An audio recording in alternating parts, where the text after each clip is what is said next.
Stepping back into the sterile, cold room didn't feel as daunting this time. As expected, his godfather, Dr. Shawn, was already there. General Ingram was a man who hated having doctors fussing over him, but he found he could tolerate conversing with Stephen Shawn. Dr. Shawn was direct, a quality the general appreciated. The doctors on his usual staff were always too afraid to speak the unvarnished truth, which infuriated him. In his old age, General Ingram had grown fond of reminiscing about the hard days of his youth. It was a topic that bored his own children to tears, but Dr. Shawn, who understood a different kind of hardship, listened with genuine empathy. Their conversations flowed surprisingly well. Earlier in the day, the general had tried to go through Dr. Shawn's mindful restoration technique on his own, but the pain radiating from his navel broke his concentration. He couldn't maintain the visualization. He recalled how, when practicing with Leo, the session had followed a massage. He had been comfortable, relaxed, and had even drifted off for a bit. Leo's voice was calm, a quiet anchor that helped him tune out the pain. It was no wonder his own grandson, a boy as wild as a Mustang, had been willing to listen to Leo and spend a whole afternoon diligently learning to ride. Some people just had a certain chemistry.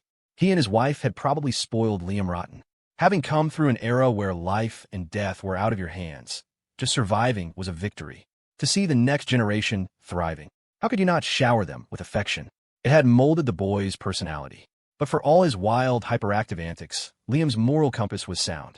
He knew right from wrong. Of course, that was the general's perspective. Others saw Liam Ingram as a public menace, a demon lord in a polo shirt. His main crime was refusing to play by the established rules, which terrified the old guard. The children and grandchildren of the elite had always handled their disputes quietly, internally. But Liam? He called the cops.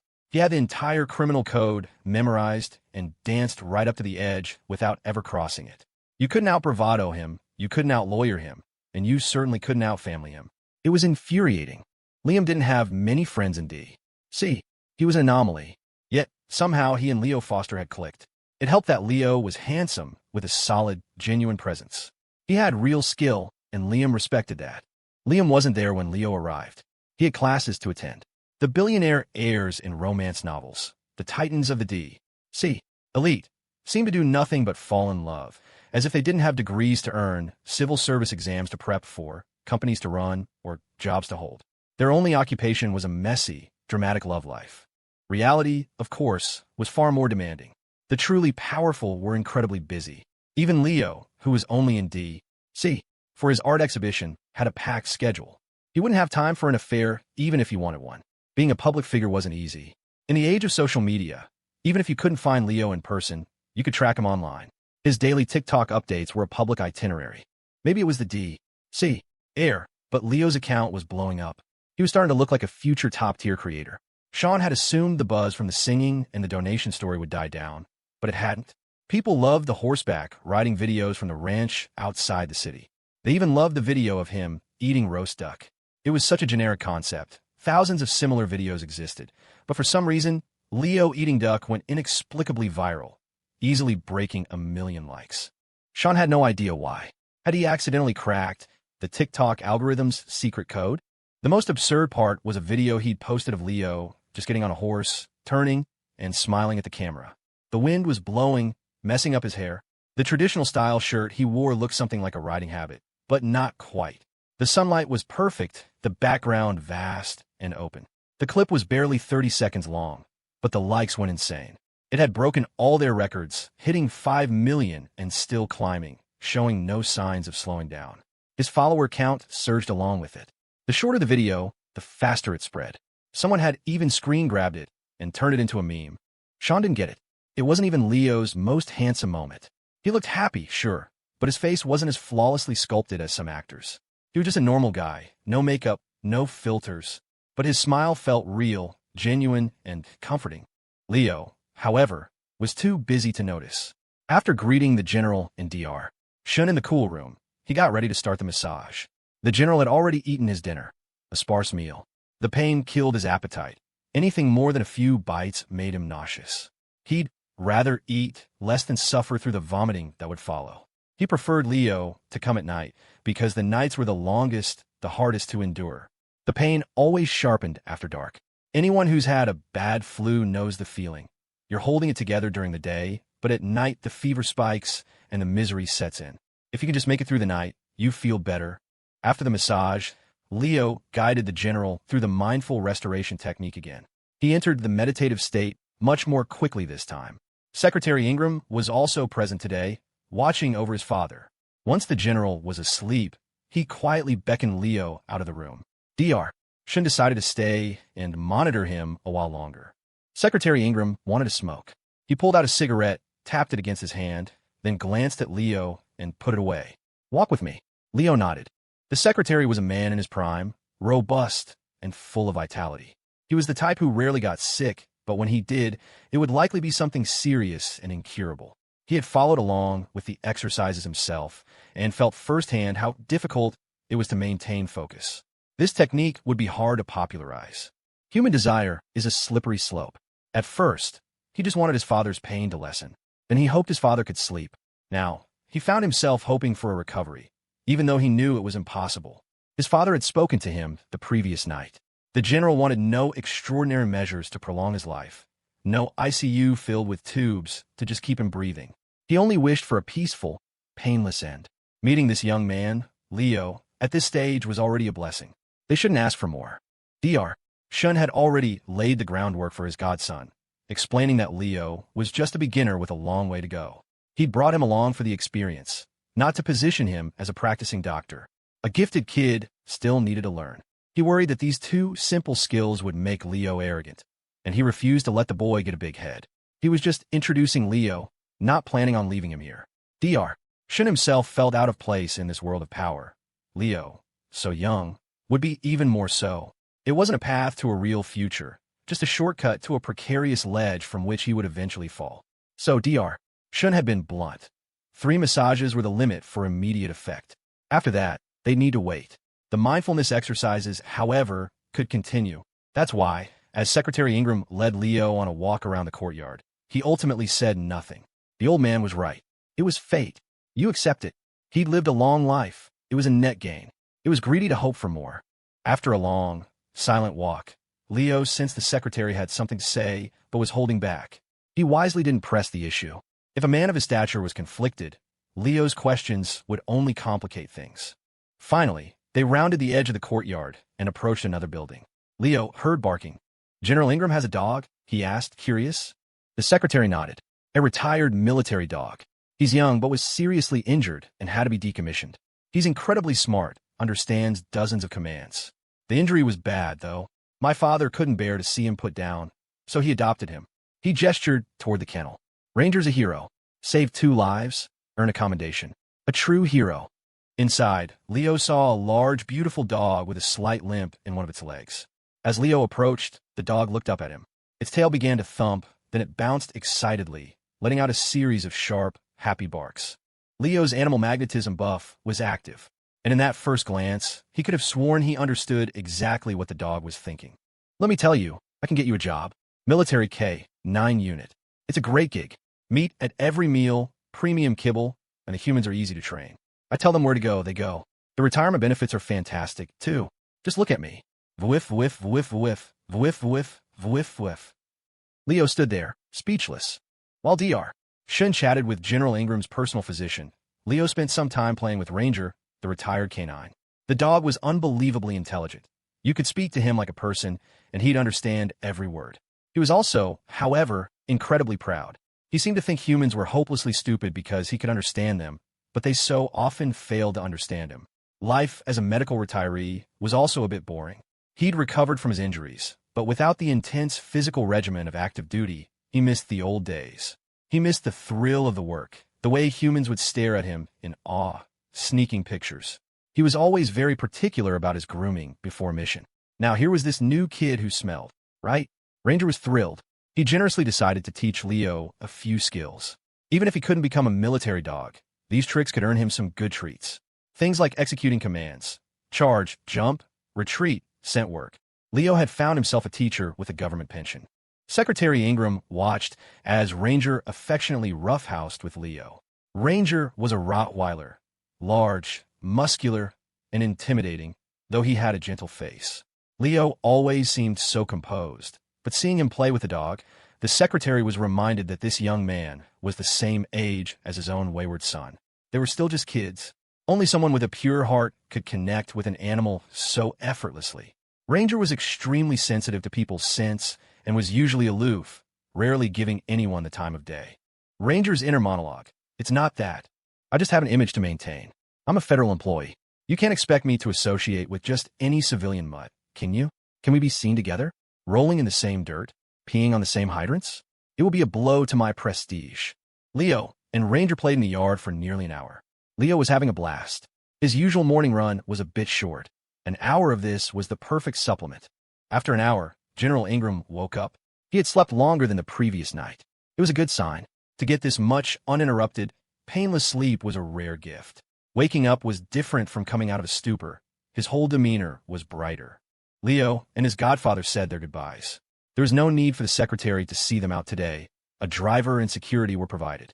The secretary stayed with his father, telling him how Leo had spent an hour playing with Ranger in the yard. The general chuckled at the news. Retired military dogs were always well cared for. They were exceptionally trained, smarter than most pets, even in retirement. If Ranger liked Leo, it meant the boy was a good, straightforward kid. A big, intimidating Rottweiler like Ranger didn't just warm up to anyone, especially not a stranger. A dog's nose is more discerning than a man's eyes. "Uncle, I swear I have a nose of a bloodhound. I smelled this from a mile away. It's my lucky day." Marcus Bell, Ryan Hahn's uncle-in-law, announced as he walked through the door, arms laden with gifts. He immediately launched into action, helping Ryan assemble the new barbecue grill he'd just bought. He cut onions, marinated steaks, and rolled up the sleeves of his expensive Louis Vuitton shirt to get to work. Ryan had gotten the outdoor grill delivered and wanted to test it out with some steaks. If it went well, he was planning to invite Alex and the guys over tomorrow. He was in the middle of wrestling with the instructions when his uncle arrived. The sight of Marcus rolling up his sleeves and pitching in sent Ryan back to his childhood. He'd actually liked his uncle back then. He was always full of compliments, ready to help, and never showed up without toys and snacks for Ryan. This time, the gifts Marcus brought were different and incredibly thoughtful. On previous visits, he'd always brought flashy, expensive but impersonal things like boxes of cordyceps. They looked pricey, but they felt like generic, obligatory gifts for a distant relative. This time, he brought a specific cut of braised beef brisket that his grandfather loved from a particular market across town. He brought a bottle of the old man's favorite vintage bourbon and a 20-year-old balsamic vinegar that was probably more expensive than the liquor. For Ryan's father, Deputy Director Han, he brought a delicate blue and white porcelain mug from a famous, hard-to-find Taiwanese artisan brand, a classic design. For his wife, Alex Yang's aunt, he brought a gift card to a high-end spa in the city, the kind celebrities frequented, where even the most basic treatment cost $1,000. Marcus claimed it was a corporate gift from a business partner. And for Ryan, a new gaming console. He'd covered everyone. Ryan was stunned. It hadn't been that long since he'd last seen his uncle, but the man had clearly been busy. Did he go to the East Market for the brisket and the West Market for the gaming console? This whole performance was a shock to the Han family. Deputy Director Han was bewildered. Am I about to get a promotion? The board hasn't said anything to me. How would Marcus already know? His sources are too good. Alex's inner voice. Uncle, for you to get that promotion, our ancestors would have to be in the underworld kowtowing until their foreheads bleed. Or maybe setting fires everywhere to get some lucky smoke rising from your family plot. Then they heard Marcus asking Ryan about his cousin's roommate. Oh, Deputy Director Han patted his chest in relief. It wasn't about him. Thank God. For a second there, he thought he was getting promoted.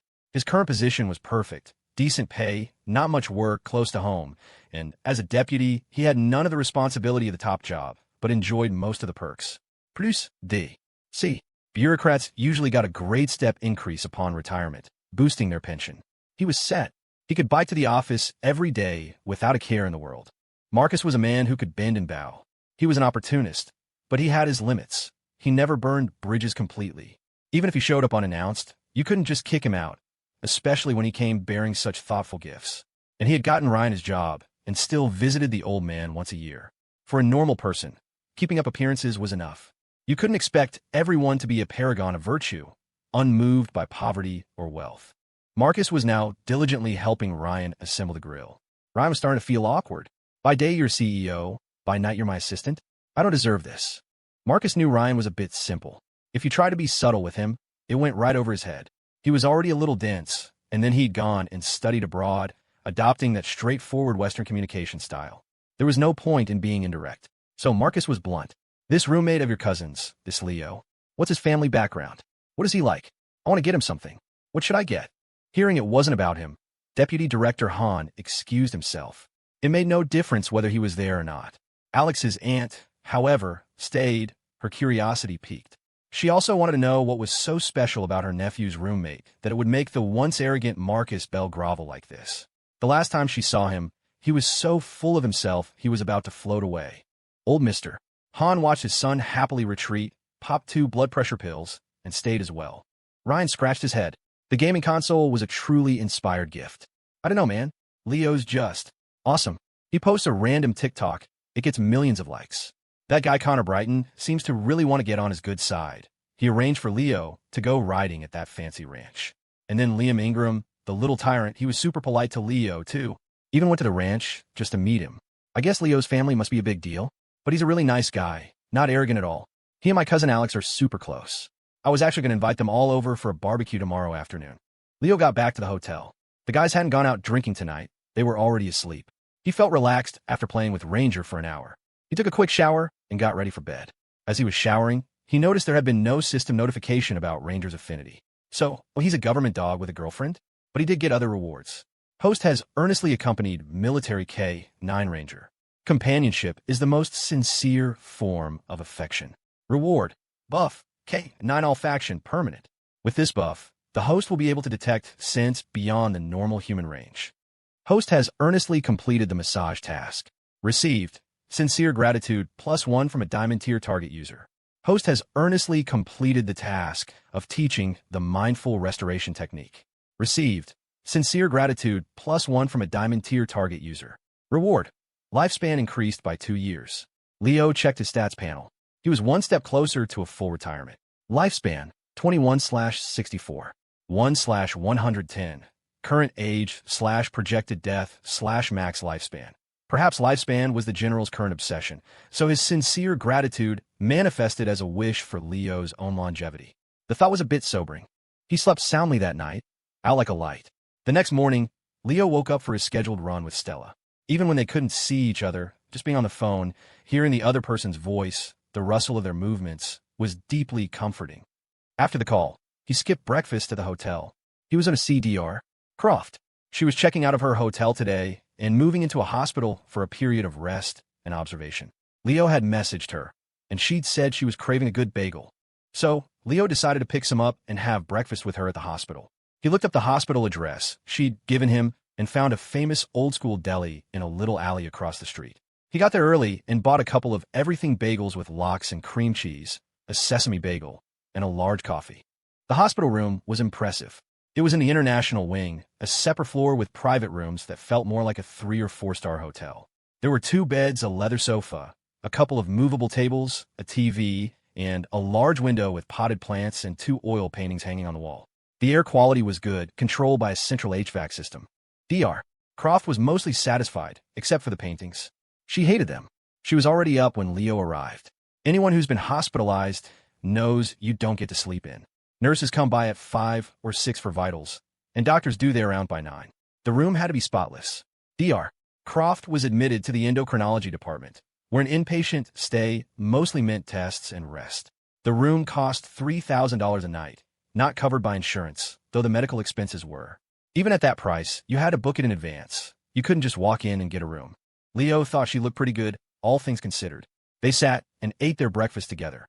I have to say, the food in the international wing is decent, she said, munching on her bagel, but they won't let me have anything spicy. It's infuriating. Professor, the exhibition ends soon, and I'll be heading back to campus. I just wanted to come say goodbye in person. Dr. Croft waved a dismissive hand. Leaving is the right call. D.C. is too frantic. It's hard to create anything meaningful here. You need to be back at the university to keep painting. That said, every experience changes you, affect your style. That could be a good thing, too. She could be flaky, but when it came to art, Dr. Croft was dead serious. The art world was now buzzing about Leo, calling him a brilliant new talent, which in turn reflected well on her. She is such a good eye. Her student is incredible, they all said. But it was all just noise, icing on the cake. People only add icing if you're already a cake. If you're nothing, they won't give you a second glance. Leo nodded obediently, listening to her lecture. As they were eating, there was a knock and the door opened. A tall, thin, middle-aged man walked in, looking a bit shy and awkward. He was holding 2 canvases. He saw Leo and offered a brief greeting. "Hello, you must be Leo. Your professor talks about you all the time." And that was it. He took down the paintings on the wall and replaced them with the ones he'd brought. He explained to Leo, "Your professor said the old ones were driving her crazy, so I brought some she likes." Leo had no idea how to address him. "Dr." Croft's face flushed slightly. "This is Professor Zhu," she said. "He's a physics professor at Princeton. My partner." Well, damn, Leo thought. No wonder Dr. Croft never registered any affinity. She was already taken, and by a Princeton physicist of all people. Leo politely greeted Professor Zhu and prepared to leave. The professor was a man of few words, but he must have known Leo would be there. He handed Leo a small, dark stone tied with a red string, something you could wear on your wrist. "It contains a rare element. It's quite beautiful. A gift for our first meeting." Nice, Leo thought. More presents. He thanked the professor. "Dr." Croft chimed in. "Don't underestimate him, Arthur. He knows I'm fond of this kid, so he brought a proper gift." "Leo, that little stone is valued at over $20,000 a gram on the international market, and you can't even find it for sale. Hold on to it, don't lose it." Leo quickly thanked him again, more profusely this time, and slipped it onto his wrist. He had no idea what rare element it was, but it felt strangely cool and heavy in his hand. The shape was oddly appealing, like an irregular heart. This professor, who walked so awkwardly he looked like his arms and legs were mismatched, was somehow with the vivacious Dr. Croft. Leo tactfully took his leave, giving them their space. He headed off to find his godfather. It was the last day of his 3-session treatment for old Mr. Preston. Early that morning, Jessica Monroe woke up. She hadn't slept. The person from her messages had said they were coming to visit her. Her cough, which had started to improve, came back with a vengeance yesterday, probably from the excitement. It was miserable. Stella had heard her coughing during the night. She had planned to go home for the weekend, but quietly decided to stay. She was the type who would never say a caring word, who appeared cold, but was in fact deeply practical and kind-hearted. She came back from a run with breakfast for Jessica, a savory breakfast bowl, but with beef instead of seafood. As was their new routine, Jessica insisted on paying Stella back. It didn't matter if Stella cared about the money. It was the right thing to do. After eating, Jessica prepared to head back to the student health center for her last 4 drip. She was frustrated. She thought she was getting better, but now it felt like she was back to square one. Lack of sleep left her looking drained. She couldn't go to her part-time jobs while she was coughing like this. No one wanted a live stream assistant who was constantly hacking in the background, and no parent would let her near their kids. She was anxious but could do nothing but return to the health center. At least the weather was nice today. When she arrived, only Dr. Evans was there. The nurse had taken a day off. The school's health center was usually empty, except during flu season or for the occasional sports injury. Most students with real illnesses went to the hospital in town. Stella walked her to the door, but Jessica told her to go on with her day. She could handle it herself. Sunlight streamed through the windows, making the potted plants on the sill look vibrant and alive. The skin on Jessica's hands was so pale that the bruises from the previous IVs stood out starkly. They alternated hands each day. She preferred the 4 in her left arm, leaving her right free to use her phone. Since she couldn't work, she'd been spending her time writing on Instagram. It was a strange world where she could be anyone she wanted. She ran multiple accounts. On one, she was a rich heiress. On another, she was the heiress's father. Whatever people wanted to see, she would write. She saw a new message from the account. They'd arrived on campus and were asking where she was. Jessica stared at the screen for a moment before replying. The health center. She didn't know why, but as she waited, she felt the drip in her arm speed up and a deep chill spread through her body. The wait felt eternal, but in reality, it wasn't long at all. The first bag wasn't even empty when she saw an elegantly dressed woman push open the door, bringing a cloud of sweet, rich perfume with her. The woman wore impeccably tailored trousers, a soft sweater that showed no signs of pilling, and a beautiful overcoat. Her hair was swept up in a neat bun, held in place by a vibrant green pin. To Jessica's expert eye, the eye of a veteran part-time worker, the pin was real jade, not some cheap imitation. You could just tell. Her shoes were beautiful, soft-looking and comfortable, with a low, chunky heel. The woman was gorgeous, but she'd had work done. Jessica could see that, too. The bridge of her nose was too high, unnatural. Her eyes, her whole face, they'd been under a surgeon's knife. As Jessica studied her, the woman, Julianne, saw the girl sitting in the chair. Her hair was long, black, and straight. Her face was pale, with dark circles under her eyes. She was thin, wrapped in a large, pilled scarf the color of faded memories. On a cold winter day, she wore a pair of thin-soled white sneakers on her feet. The morning was bright and sunny. The boutique hotel where Dr. Shawn was staying had a stunning array of plants. The landscaping was masterful, with a living wall of flowers and greenery and perfectly framed window views. Every corner was a curated nook where you could sit and admire the scenery. Leo had thought his own hotel was nice, but this place, though more expensive, was worth it. It was more centrally located, had a unique, homey style, and was more comfortable for hosting guests. Hotels like the Ritz-Carlton, for all their luxury and service, were sealed towers. The massive windows didn't open. For a day or two, it was fine, but after a week of recycled air, it started to feel suffocating. Shawn was already feeling unwell, and he chalked it up to being a country bumpkin who couldn't handle the high life, preferring his hard door mattress to a five-star hotel. But when Leo arrived at the Georgetown townhouse, he understood. Humans need to be grounded. There's a sense of stability that comes from walking on solid earth. His godmother, Grace, and his sister, Shelley, weren't there. They'd gone to the D.C. apartment to get it ready, bringing in new appliances and bedding. Leo felt a little embarrassed by all the fuss. Dr. Shawn wave it off. It gives them something to do, and they love it. Your sister is into interior design. She fell in love with this one brand of all-wood furniture and kept begging me to buy her a place just so she'd have somewhere to put it. Leo had a laugh. So to justify the expensive vinegar, you make a whole batch of dumplings. He met his godfather, and they headed to old Mr. Preston's. The car was already waiting, with the familiar face of Adam right at the wheel. He had been waiting for them, his demeanor a perfect blend of warmth and professionalism. He offered them hot towels, tea for Dr. Shawn, and water for Leo.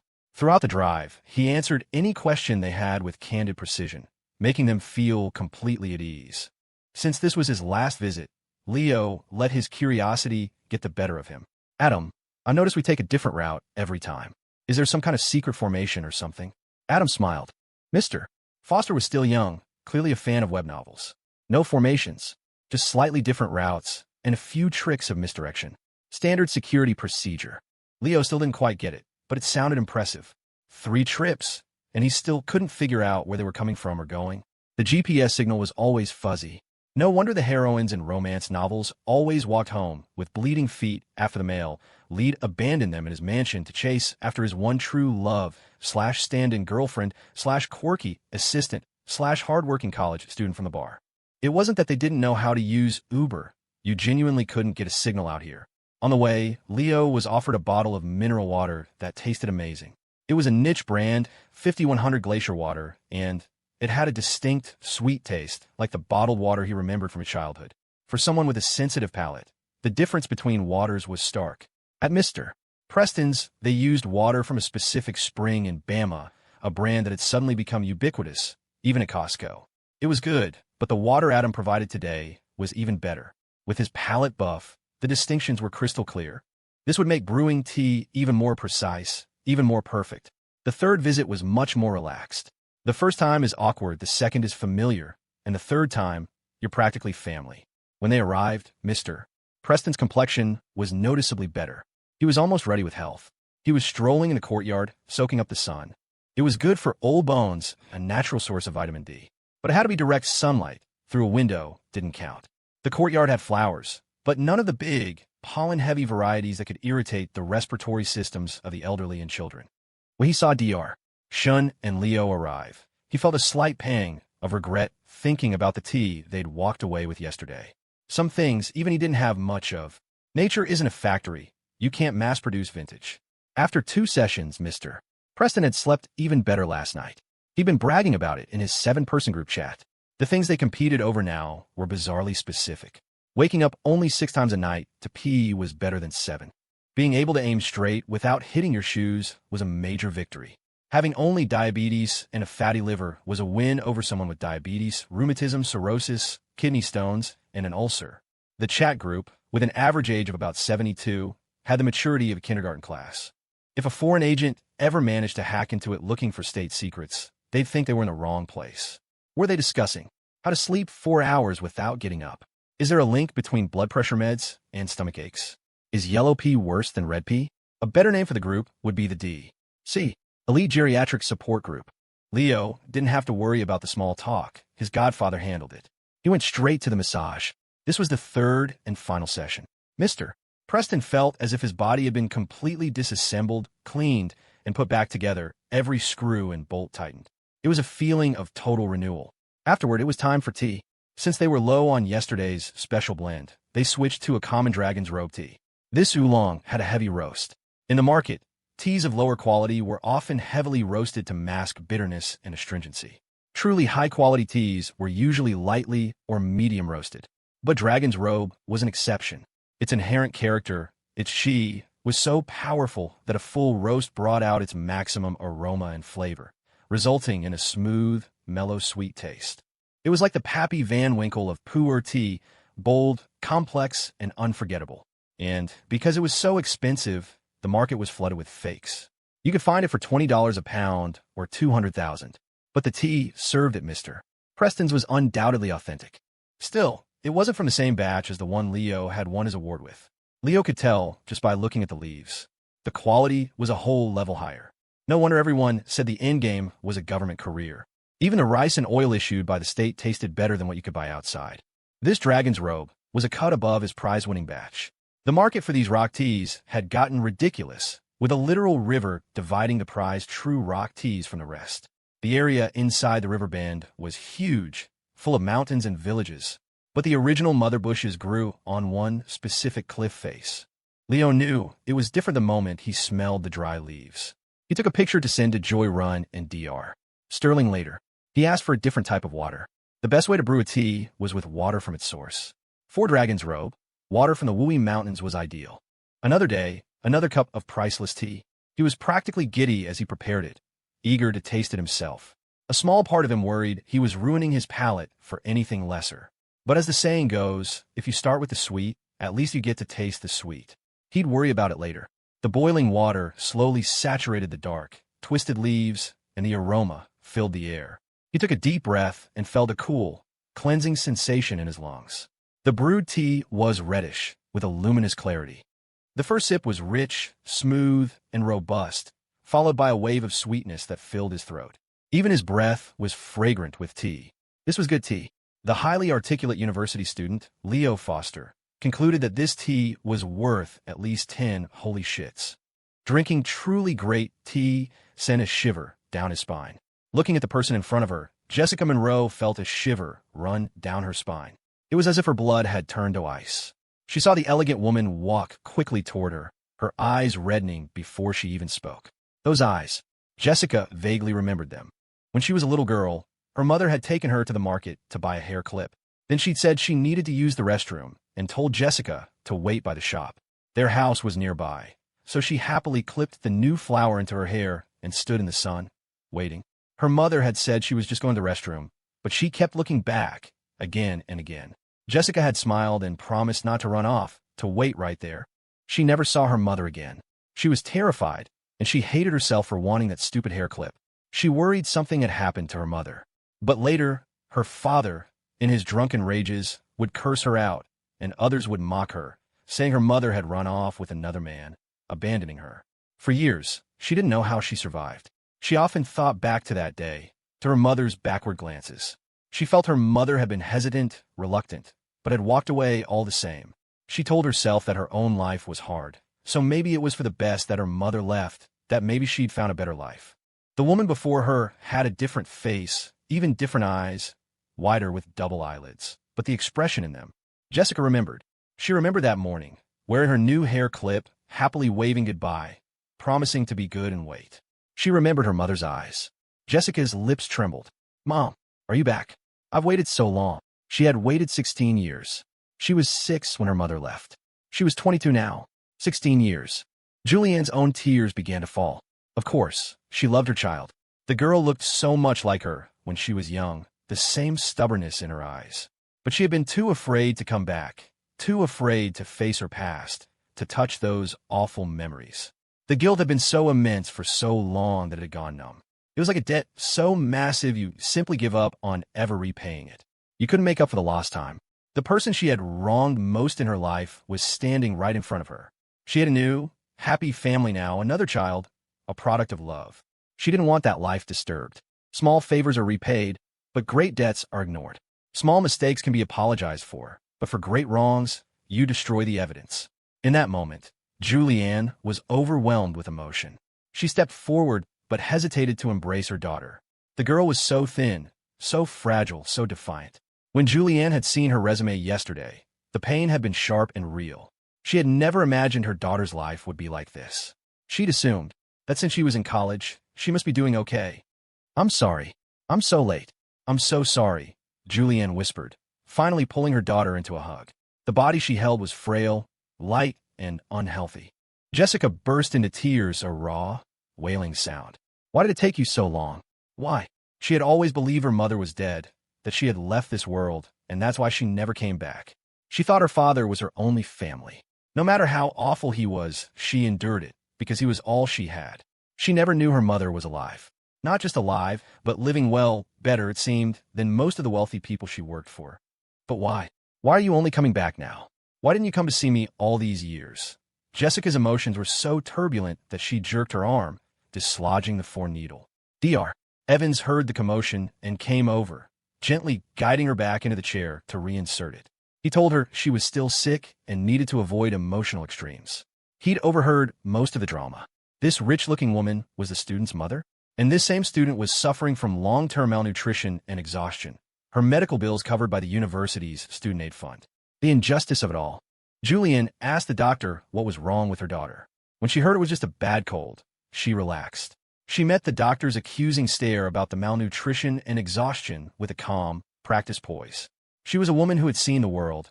A doctor's disapproving glance wasn't going to fluster her. She didn't offer any explanation. She sat in the health center, waiting for the four to finish. Jessica could see her unfamiliar mother out of the corner of her eye. Yes, besides the eyes, her face had changed so much. Her clothes, her bearing, it was all foreign. She looked at her mother, thought about the life displayed on her social media feed, and tears fell, silently, one by one, like the drops in the foretube. She didn't want her mother's money.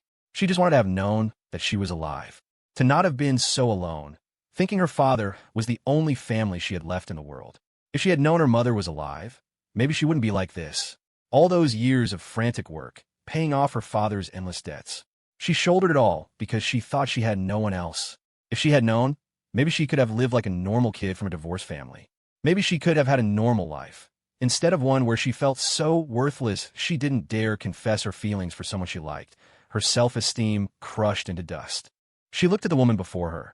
The fine leather shoes, the beautiful jade hairpin, the soft coat, the watch, the handbag, the necklace. Any single one of those items could have paid for her 4 years of tuition and living expenses. She watched her mother get up to take a call, watched her step outside.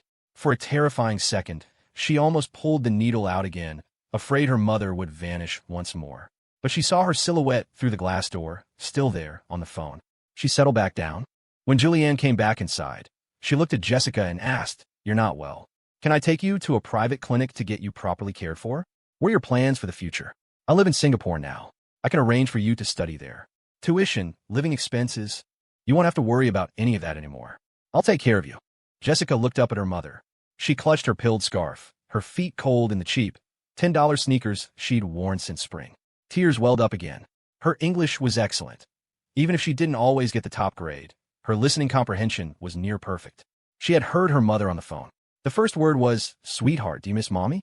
I'll be back soon. Make sure you eat on time." Her mother remembered to tell someone else to eat on time, but she had forgotten her for 16 years. The four dripped slowly, one drop at a time. Julianne was not comfortable in a shabby health center with its overwhelming smell of disinfectant. She felt her face begin to itch, the first sign of an allergic reaction. A surgically enhanced face was delicate, like a hothouse flower. It reacted poorly to harsh smells and required a fortune to maintain. One couldn't just expose it to the elements. It would be ruined. It didn't have the self-repairing capabilities of an original. She had endured hardship in her youth, had been deceived and used, but for years now, she had lived a life of pampered ease. Once you get used to a certain standard of living, it's almost impossible to go back. First-class flights, private cars, they were the baseline. This university was in a remote, albeit scenic, location. It had been a long time since she'd been back. If she were honest, she had never wanted to return. This place held only bad memories. Jessica had learned to read people from a young age. She could feel her mother's discomfort. It radiated from her. If she'd had a handkerchief, she would have been holding it to her nose. The thought made Jessica cringe. She'd never imagined a day when she would think of her own mother as Ms. Julianne. Suddenly, she was self-conscious. She hadn't been well for a week. Her dorm had no heating, and showering with this cough felt like it could kill her. She was a mess. In contrast, Ms. Julianne smelled wonderful. Not a cloying perfume, but a subtle, fresh fragrance that had to be an expensive custom blend. From head to toe, her mother was a portrait of refined, comfortable living. She was out of place in this room, and perhaps even more out of place with the daughter she had abandoned 16 years ago. When her mother came back inside, Jessica stopped looking at her. She stared up at the drip chamber, watching the methodical fall of each drop of fluid. Her mind was a blank. But even as she stared upward, tears streamed down her face. A girl's feelings for her mother are different from those for her father. A mother is supposed to be the one you can always run to, soft and smelling of home. Dizziness washed over her. She was still sick, and for a moment, she wondered if this was all a dream, a hallucination brought on by the fever and the foredrip. She had dreamed of this so many times, her mother coming to find her, but she could never give her the address. In the dream, she had to fight her way through mountains and floods and monsters just to get the address to her mother so she could be found. But she always woke up before she could. A scene that never even played out in her dreams. Could it be real? Not only had her mother found her, but she was a wealthy, elegant lady, something Jessica had never dared to imagine. She greedily watched her mother's silhouette as she stepped outside again to take another call and touch up her makeup. Just as the 4-bag was emptying, Stella arrived. It had become their routine for the past couple of days. Stella would come by, and they would get food together. Stella hadn't continued having meals sent from home. Her mother had taught her that charity has its limits. You help in an emergency, but you don't create dependency. Unsolicited help can be a burden for both parties. So, she'd had food delivered for the first 3 days as an apology for pushing her. But after that, she saw Jessica was recovering and switched to just asking her to eat together. Stella was surprised to find another woman in the health center, a woman who looked like one of her mother's more distant socialite friends. Does Jessica have relatives like this? No way. My mom's friends are ridiculously generous. They'd give their friend's daughter a $100,000 birthday gift without blinking. If Jessica had relatives like that, she wouldn't be living like this. Jessica seemed flustered, embarrassed. She saw Stella and immediately linked her arm through hers, as if they were the closest of friends. In reality, their relationship had grown, but they weren't at the arm-linking stage yet. Stella was generally reserved, maintaining a polite distance from everyone except Leo, who had bulldozed his way through her defenses. And, apparently, Jessica had also breached that wall. The moment she saw Stella, she grabbed her arm and held on tight. Julianne was also surprised to see the newcomer. It was the girl from the painting. So, the boy had painted 2 girls who were friends. This one was clearly well-dressed. There were no obvious logos, but Julianne could tell at a glance that she came from a very wealthy family. Julianne smiled and introduced herself, inviting Stella to join them for lunch. When she heard the woman identify herself as Jessica's mother, Stella froze. What kind of soap opera is this? Any single item this woman was wearing, even the charm hanging from her handbag, could probably solve all of Jessica's financial problems. If she were a distant relative, fine. Relatives aren't obligated to help. But her own mother? That was insane. No wonder Jessica had grabbed her arm. She must be panicking. Stella couldn't imagine a scenario where Jessica's mother was poor and had stayed away so as not to be a burden. That would be understandable. But this woman was clearly wealthy and not new money either. The nouveau riche favored big logos and flashy jewelry. This woman's style was understated and refined. Her shoes were bespoke. Just getting the mold for your foot takes 6 months of measurements to account for seasonal swelling. The clothes, the bag, the perfume, it all spoke of years of cultivated taste. She wasn't just a high-paid professional. She was from a family of established wealth. For a woman like that to let her daughter live in such poverty, only to suddenly reappear. It was deeply unsettling. But she couldn't say any of this to Jessica, not now. Her eyes were red and swollen like walnuts. In contrast, the elegant woman's eyes were only faintly pink. You couldn't even tell she'd been crying. Her makeup was flawless.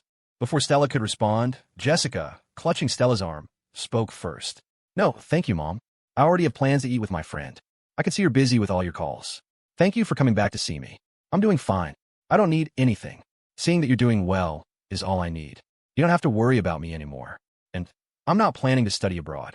I'm an adult, I'm about to graduate, and I can take care of myself. If you don't get greedy, you won't get scammed. If you don't get greedy, you won't get hurt. This was Jessica Monroe's mantra. In her short life, she had encountered many bad things, but also many good ones. She had met terrible people, and she had met wonderful people. An old woman in her neighborhood who taught her to write and always gave her candy. Her middle school English teacher, a man with thick glasses, who told her that her simple clothes didn't matter, that being smart was what made her beautiful. The gym teacher who saved a uniform for her, which she wore for 3 years. Her history teacher, who lent her books and told her, if you don't get greedy, you won't get scammed. The bad was plentiful, but the good existed. And so, in that moment, Jessica rejected Julianne's offer. She told herself not to be greedy, that she was an adult now, and she would be fine. Old Mr. Preston finished his visualization exercises feeling comfortable, peaceful, and refreshed. His body, which had felt like it was encased in a shell of dirt, suddenly felt light. For a healthy person, the difference between okay and a little better is negligible. But for someone who is sick, even the slightest relief is a world of difference. Dr. Shawn saw the improvement in his old patient's demeanor. He took his pulse. When a man is depressed, Dr. Shawn said thoughtfully, he is living in the past.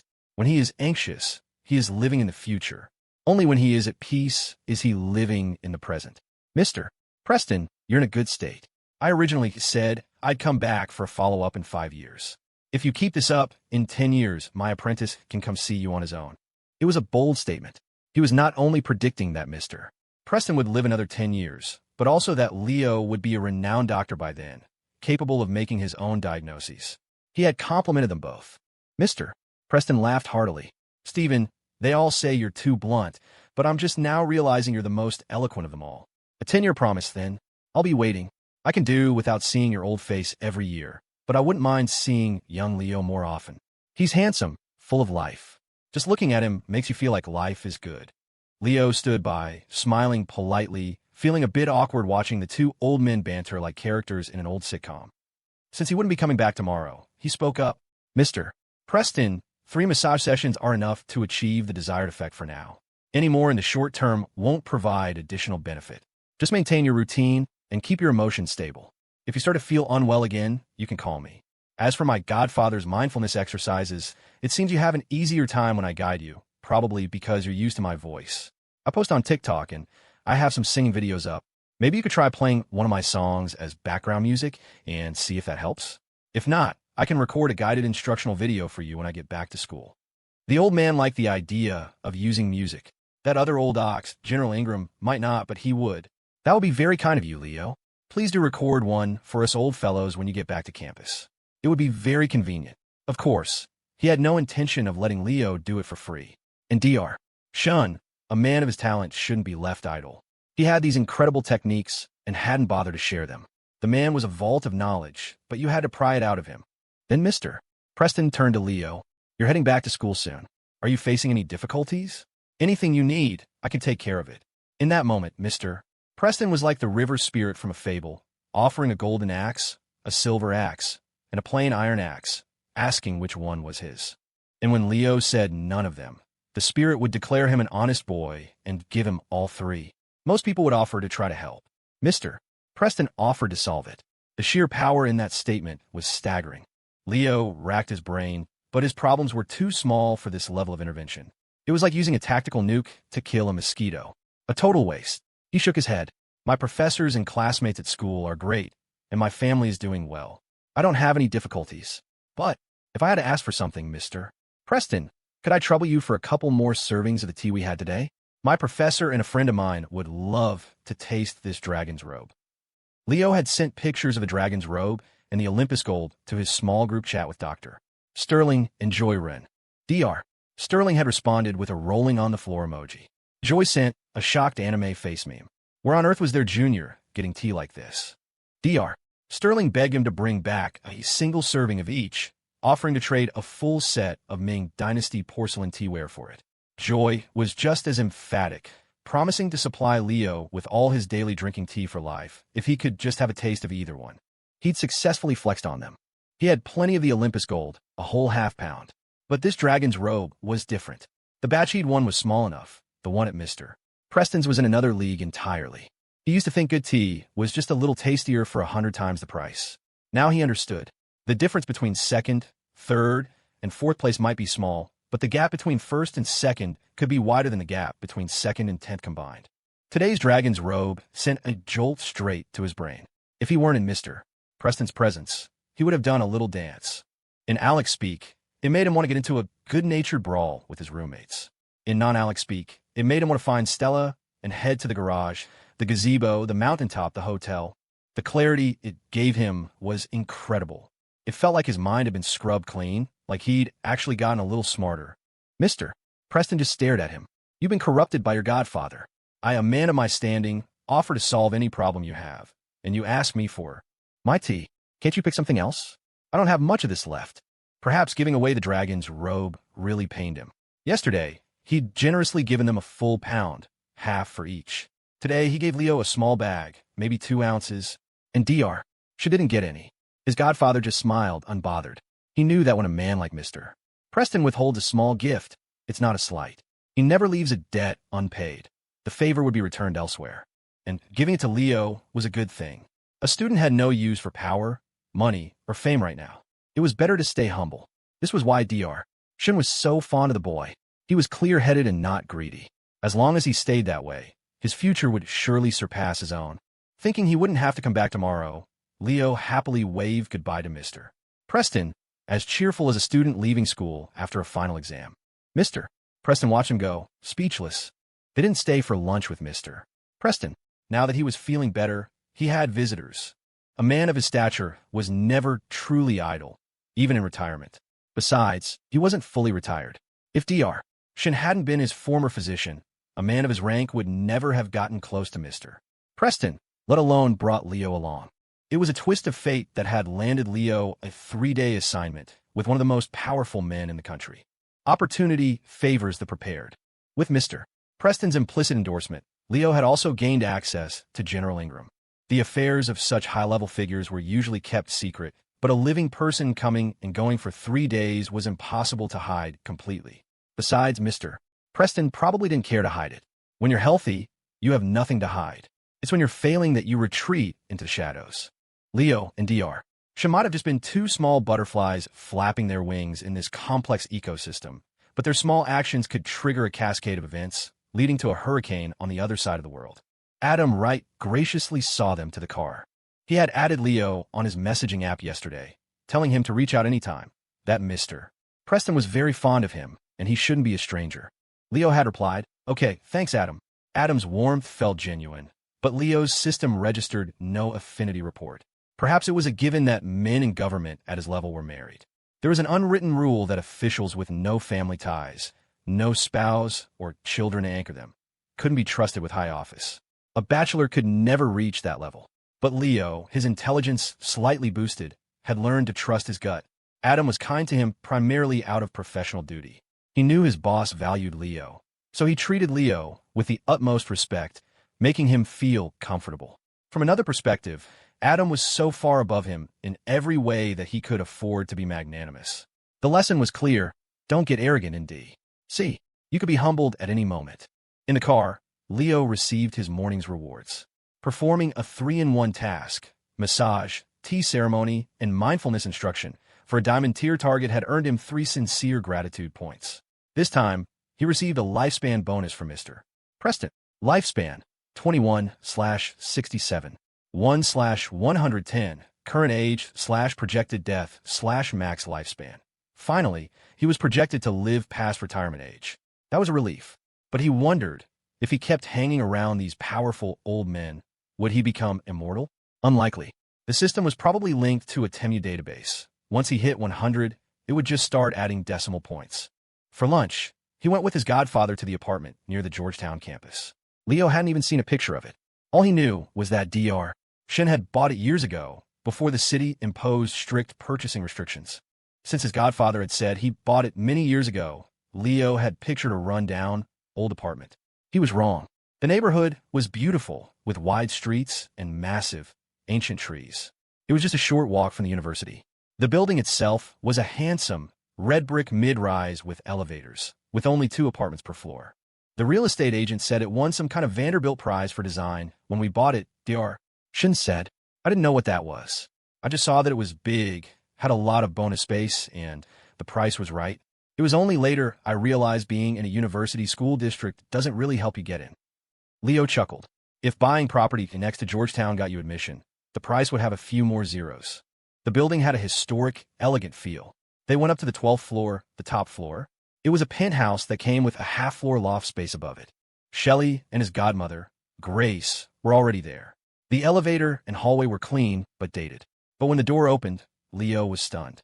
The interior was beyond anything he could have imagined. The entrance opened into a massive great room. To the right were large windows, and straight ahead was a floor-to-ceiling glass-door bookcase filled with what looked like antiques. In front of it sat a heavy, old wooden desk with a calligraphy mat and a brush rack. This area served as a study, flowing into a living room with a sofa facing a large wall-mounted TV. The walls were hung with aged-looking paintings. By the windows was an antique tea table set. To the left were the kitchen, dining room, and bedrooms. A staircase led to the loft, which had 2 terraces, 2 more bedrooms, and a storage room. What shocked Leo most was the furniture. It was all antique. The bathroom on the first floor was the size of a bedroom, complete with a vanity table and chair, all antique. The whole place felt less like an apartment and more like a museum. It was filled with objects. Even the staircase was lined with old carved panels. The beds looked like antiques, too. His godmother and Shelley had spent the last 2 days having the place professionally cleaned, supervising to make sure none of the collections were damaged, and buying new bedding so it would be move-in ready. Back then, Antiques Roadshow was all the rage, Dr. Shawn explained. I got hooked. I had some extra money and started buying all sorts of things. Spent a fortune and didn't dare tell your godmother. When I ran out of places to hide it all, I bought this apartment. I wasn't thinking about design awards or school districts. I just needed a big place to store my stuff. Most of it's probably fake, but at the time, I spent more on the junk than I did on the apartment. Even knowing it's fake, I couldn't bring myself to throw it out. Leo stared. His godfather, this bastion of wisdom and stability, had gone through a brainless phase. It must be nice to be rich enough to buy this much random stuff. It was like a sneakerhead buying up rare kicks, only on a much, much grander scale. Grace Shawn, his godmother, rolled her eyes. Your godfather and his little secrets. Buying an apartment to hide things. I thought for sure he was hiding a mistress. I was this close to divorcing him. Then I came and saw this room full of junk. You see that pile of rocks on the upstairs terrace? He bought those thinking they were raw jade. He got completely fleeced. Dr. Shawn muttered under his breath. They are jade. I just didn't dare tell you how much I paid. So you threw them on the balcony. Shelley giggled. Dad bought so much stuff it was just piled up everywhere. I had someone come and organize it. It actually looks pretty cool when it's all arranged. A mix of East and West, ancient and modern. I don't know if the furniture is real, but the patterns are beautiful. I think it has a lot of character. Leo agreed. You have a great eye, Shelley. The moment I walked in, I thought it was beautiful. And it's so comfortable, more so than some of the mansions I've been in. The layout is perfect. He felt at ease. He turned to his godfather. Can I touch this stuff? Dr. Shawn laughed. It's all yours now. They're just replicas. I had them appraised later. Almost all of it is fake. They just look nice. I was naive back then, just came into money. A whole ring of dealers targeted me. I learned my lesson. In a smaller apartment, this much antique furniture would feel suffocating. But Shelley's arrangement was masterful. After all, her father had spent more on these replicas than on the apartment itself. Fake or not, they were beautifully made. Leo curiously touched the objects. He couldn't tell a thing about their authenticity, but his sense of smell was now extraordinarily sensitive. Most of the pieces had a faint, sharp chemical odor. Only a very few did not. Shelley saw his interest and led him to a hidden spot. Under the stairs, she pushed on a panel, revealing a hidden door. It opened into a large storage room, cleverly designed to borrow space from an adjacent bedroom without being obvious. A secret chamber. Inside were several statues, stone, bronze, some life-sized. The sight was startling.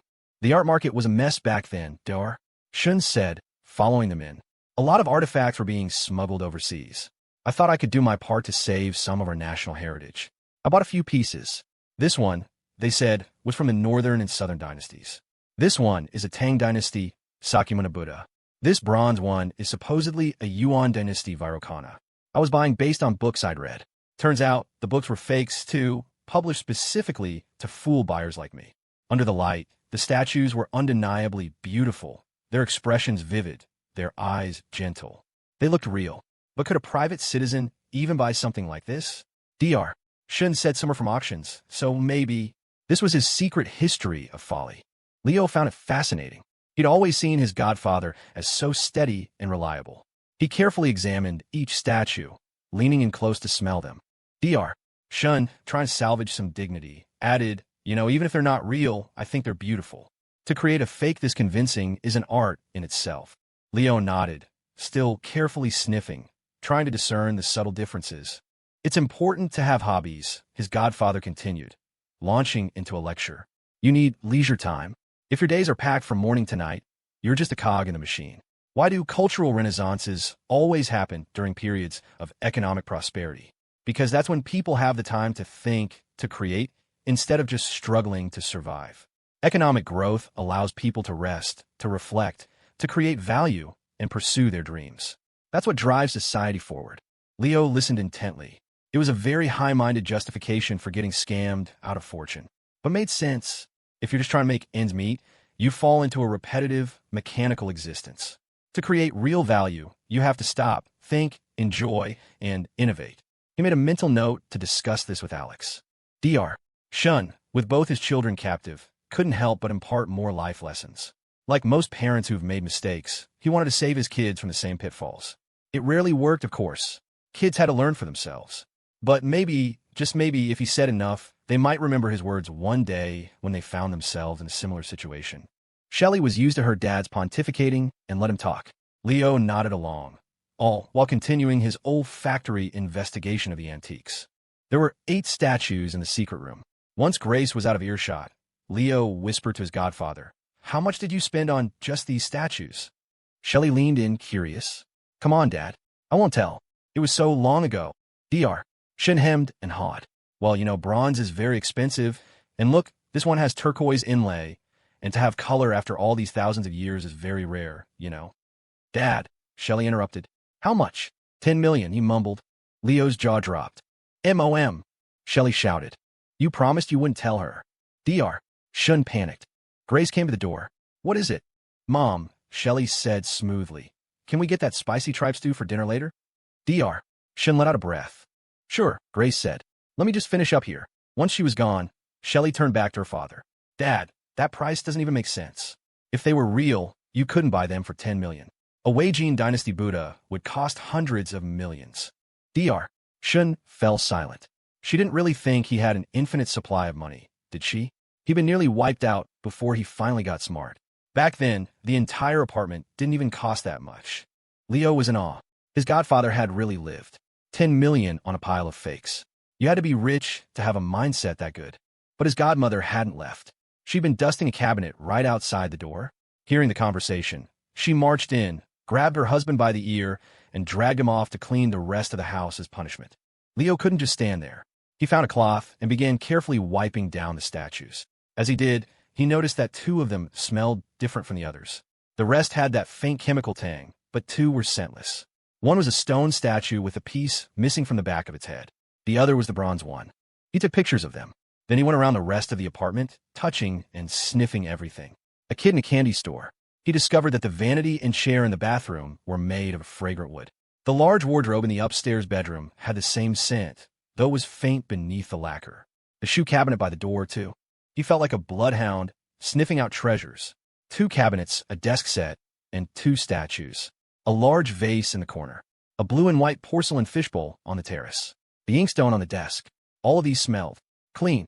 Everything else, the hundreds of trinkets in the bookcase, the pottery shards supposedly from prehistoric times, the stone knife a caveman used to cook with, all had that same chemical smell. His godfather's early collecting habits were truly wild.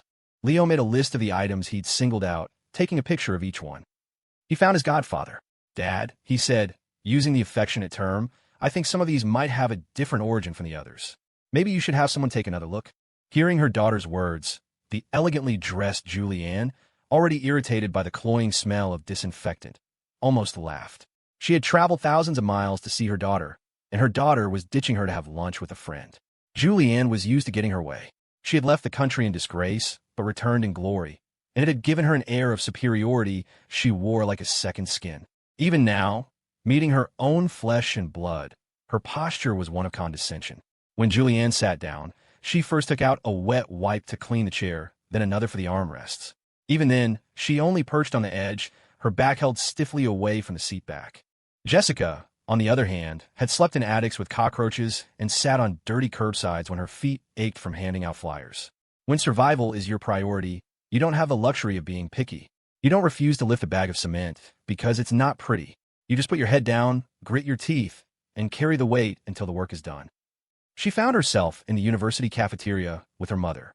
She had chosen it because it was close, and she'd noticed her mother's high heels. It was a spacious, clean dining hall overlooking a river, but Julianne still meticulously wiped down her table and chair.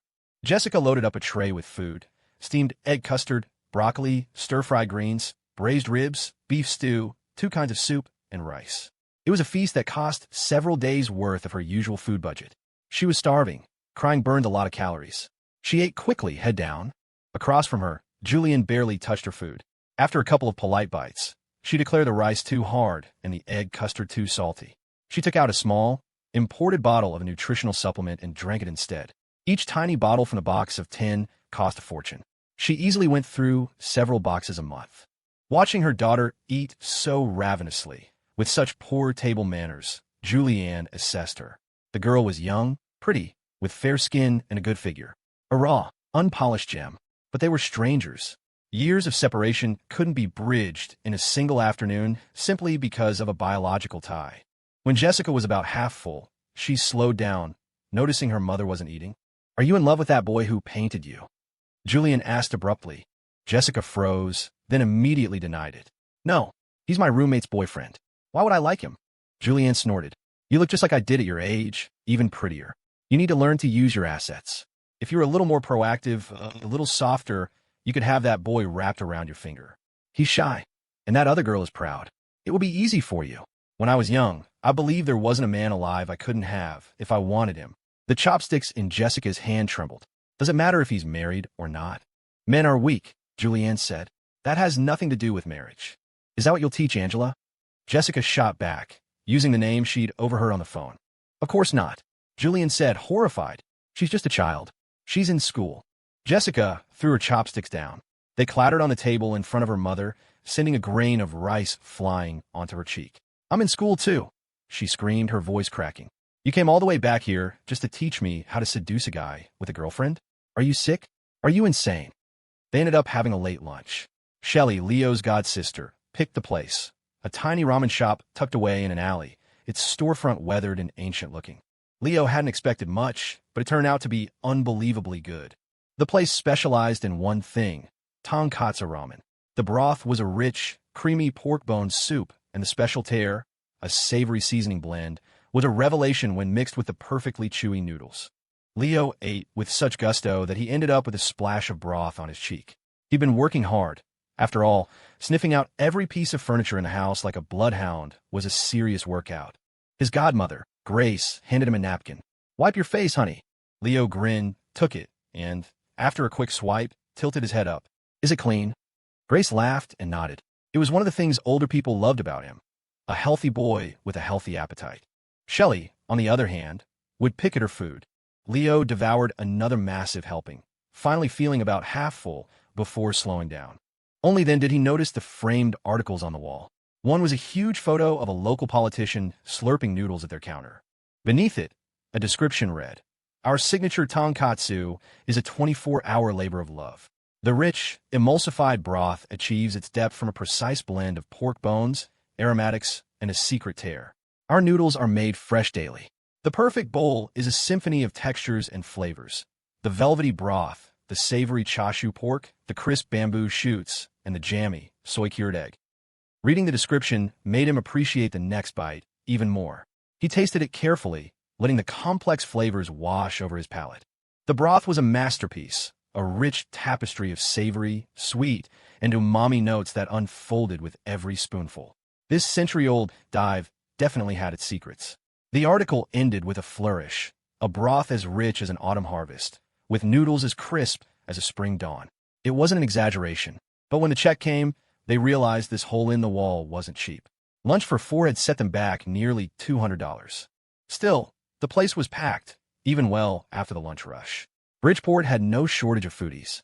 As they stepped outside, Leo checked his phone and saw a reply from Adam right. When Adam had dropped him off, he'd told Leo to call if he needed anything. Leo figured a man of his stature wasn't just being polite, and certainly wouldn't repeat a platitude over text. He felt it was a genuine offer, at least for today, so he'd messaged Adam directly, asking if he knew any top-tier antiques appraisers who could make a house call. Dr. Shawn had no real expectations. The last expert he'd hired had declared nearly everything a fake. A few pieces, he'd said, were decent forgeries that might be worth something in a few years, but most were just junk meant to look ancient. The guy had even offered to find buyers for the fakes to help Dr. Shawn recoup some of his losses. Dr. Shawn had found the suggestion disgusting. Getting scammed and then turning around to scam someone else was a special kind of low. He'd written the whole collection off as an expensive lesson and gone back to treating his patients. He'd kept everything but had given up the dream. But his godson wasn't ready to give up, and Dr. Shawn was happy to indulge the boy's youthful optimism. He was just along for the ride. Leo had reached out to Adam, and Adam, being the consummate professional, had made it happen. While Leo was still finishing his ramen, Adam had already arranged for an expert to meet them at the house. And he'd come himself. A task from his employer, no matter how small, was never unimportant. He would handle it flawlessly and report back when the opportunity arose. The people his boss remembered to mention, even in passing, were the ones who mattered. For someone in his position, anticipating the boss's needs was paramount. Acting on a direct request was an absolute priority. This was the advantage of a city like Bridgeport, full of talent and experts available at a moment's notice. When they got back to the building, they found Adam waiting for them. Leo hurried over. "Adam, I'm so sorry to keep you waiting." "Not at all. We just arrived," Adam said with a pleasant smile. "This is a lovely neighborhood. My godfather set me up with the place," Leo explained. "He bought some antiques years ago, and we're not sure about a few pieces. I wanted to get a second opinion. Thanks so much for coming all this way yourself." Dr. Shawn and Grace watched Leo handle the social interaction with pride. There was something reassuring about having a capable young man in the family. The appraiser Adam had brought was polite and looked vaguely familiar. Maybe Leo had seen him on TV or scrolled past him on TikTok. Dr. Shawn, however, went quiet. He recognized the man. This was the expert he'd tried to hire years ago, but couldn't get an appointment with. If he'd managed to secure this guy back then, he probably would have saved a fortune. He marveled at his godson's pull. He was a doctor to powerful people, but it had never occurred to him to leverage that connection for something like this. Then again, he'd been younger, and his boss had been younger too, and he'd been ashamed to admit his frivolous hobby. It reminded him of a friend whose daughter-in-law, a police department administrator, had been scammed out of $30,000 and was too embarrassed to even file a report. The expert's name was Gua. Leo addressed him as Professor Gua. The professor was heavy-set with a broad, friendly face, unruly eyebrows, and thick, dark hair combed back. His features were distinct, and he had a habit of smiling before he even spoke. "I know you," Professor Gua said, his eyes twinkling. "You're the most valuable young painter in the country right now, aren't you?" "Just a hobby," Leo said modestly. "I'm still a student." They exchanged pleasantries as they headed up to the apartment. The moment the door opened, Professor Gua froze. Good Lord, he thought. A whole room of fakes. Someone spent a fortune on this junk. Adam Wright's expression remained neutral, but he was thinking, well, I didn't expect Dr. Shawn to have this particular vice. Professor Gua's eyes landed on a pair of brilliant green jade horses on the console table in the entryway. "Oh my, you shouldn't put these here. Stone horses are typically placed at the entrance to tombs." He picked one up, examining it. Then again, he added, a wry smile playing on his lips, "It doesn't matter with these. They're glass. About 15 years old. You must have bought them when they were presented as ancient tomb artifacts. Very valuable. I'd say this pair is worth at least $99. Dr. Shawn, who had paid just under $200,000 for the pair, lowered his head and said nothing. Julian pulled the last tissue from her purse and delicately dabbed her eyes before picking up her small handbag and rising. Jessica stood up too, her gaze fixed on her mother. Seeing the look in her daughter's eyes, Julianne's heart softened. "I'm not leaving. I'm just getting you some chopsticks." Jessica watched her go. The way her mother clutched her purse, even for a short walk across the cafeteria, felt so final, as if at any moment she could pivot and vanish through the doors. Just like that day on the street, all those years ago. But this time, Julian didn't disappear. She returned with the chopsticks and placed them in front of her daughter. "You have a cold," she said, her voice a gentle murmur. "You shouldn't eat too much. When you're better, I'll take you out for a proper feast." Jessica was sure this was her mother. The voice was the same, soft, almost melodic, unchanged by time. The words, however, made her blood boil. Julianne looked at the bristling girl before her. Jessica didn't take the chopsticks. She just kept her head down, slowly sipping her soup. "I had to leave back then," Julianne began, her voice trembling with manufactured emotion. "Your father, he had such a temper. When you were little, if you said one thing he disagreed with, he'd accuse you of lying. He was a coward to the world, but a tyrant at home. When he hit you, I couldn't stop him. Afterward, he'd just get angrier thinking about it. He'd wake up in the middle of the night, throw out all your books just to punish you, drag you out of bed to make you watch." Jessica had forgotten most of that. Once she started earning her own money, her father had hit her less, settling for screaming insults instead. Now, with her head bowed, a tear rolled down her cheek and splashed into her soup. Recounting the past seemed to affect Julianne too, and she began to cry. "I couldn't stay with him. They say poverty makes misery for a husband and wife. My plan was to go out, find work, make money, and then come back for you. But things went wrong. I was tricked into going abroad. It wasn't easy to come back in those days." Jessica's tears became a flood. The pork and seaweed soup was salty. So salty. She was used to the free broth, but this one was different. Bitter and salty. Maybe it was a good thing she hadn't paid for it. She had an explanation. She could finally let it go. At least now she knew why her mother had left without a word, why she'd been abandoned. But deep down, a cold fury still burned. You left because your husband was cruel to your child? Because it made you miserable, and you left the child behind? How does that make you any better than him? You're worse. 100 times worse. He was cruel and didn't know it. You knew exactly what you were doing. Jessica gulped down the rest of the bitter soup, choking on the last swallow. A violent coughing fit seized her. The cold had settled deep in her chest, and each cough racked her body, turning her face crimson and forcing her to hunch over like a cooked shrimp, as if she were trying to expel her very organs. Julianne jumped up, startled, and began patting her daughter's back. Jessica dug her thumb hard into the fleshy part of her other hand, the pressure sharp and grounding, until the coughing subsided. The tabletop was a mess. Life is such a goddamn joke, she thought. In her memories, her father had doted on her mother. He was what kids today would call a simp. He'd wake up early to make breakfast while her mother slept in. If she wanted a midnight snack, he'd get up and cook for her or go out to buy it. It might have only been instant noodles, but looking back, it had seemed like the perfect life. So the excuse about her father being cruel to his child, not even her, just his child, was a lie born from guilt. After Julianne left, her father had gone mad with grief. Jessica stopped coughing and methodically cleaned up the mess, stacking the empty bowls on her tray. It was habit for students to return their trays to the cleaning station. When she was done, she looked straight at Julianne. "I'm grown up now. I've done okay for myself. So why are you back?" A sudden explosion of maternal love. Julianne flinched. The girl had a point. Her life now was comfortable. Her current husband was from a prominent family in Singapore. It was a second marriage for both of them, but his first wife had passed away childless. They had a child together now, which solidified the union, especially for a second marriage. People with children are less likely to rock the boat. After a lifetime of drifting, Julianne had reinvented herself. To her husband, she was still the girlish, delicate creature he'd fallen for. Her boast that she could get any man she wanted wasn't an exaggeration. She was just off her game in front of her daughter. With men, she was a master, possessing the soft, clinging resilience of a vine. A beautiful woman with a lovely figure, a sweet voice, and a gentle temperament, who cooks for you, dotes on you, and greets you always with a warm smile. What man could resist? It wasn't even about looks. The emotional validation she provided was an unbeatable weapon. But providing that for others meant suppressing her own self. She could do it until she got what she wanted. After that, she needed an outlet, or not even all the anti-anxiety pills in the world could keep her from breaking. Once she had money, shopping for luxury goods provided some relief. Her husband was wealthy and never questioned her spending. But money couldn't cure her deep-seated anxieties. So she found a spiritual advisor. Where wealthy Americans find therapists, she found a master. A therapist costs $1,500 an hour and leaves you more anxious.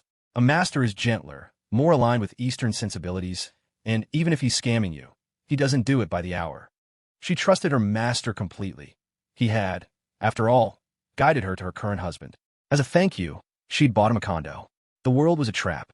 She worked so hard to get money from men, only to have it taken by another man.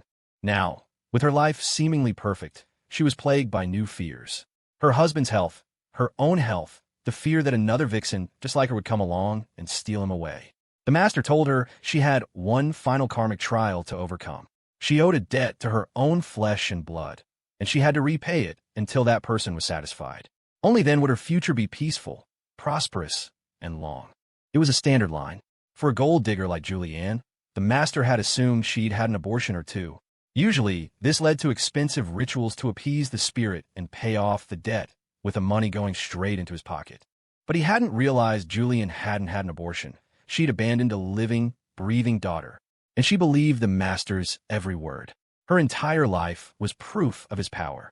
For a determined gold digger, the master could only ever predict romance. What else was there? Love, heartbreak, getting scammed by a scoundrel. It was all the same story. This particular master, however, had actually studied psychology.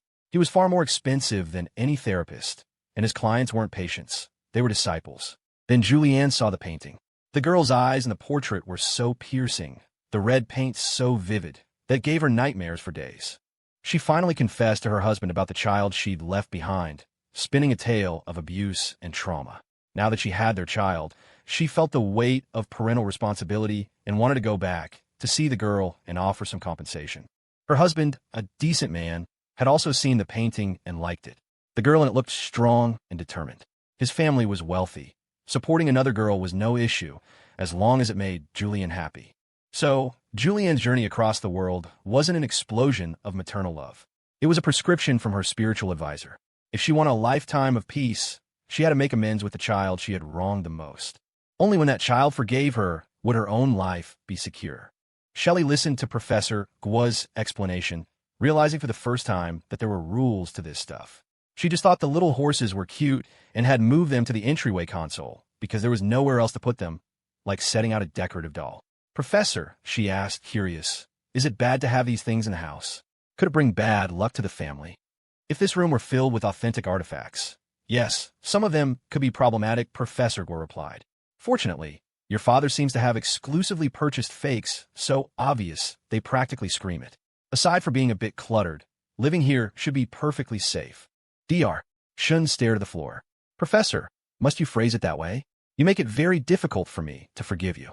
Adam Wright's expression remained impeccably professional. Not even a twitch.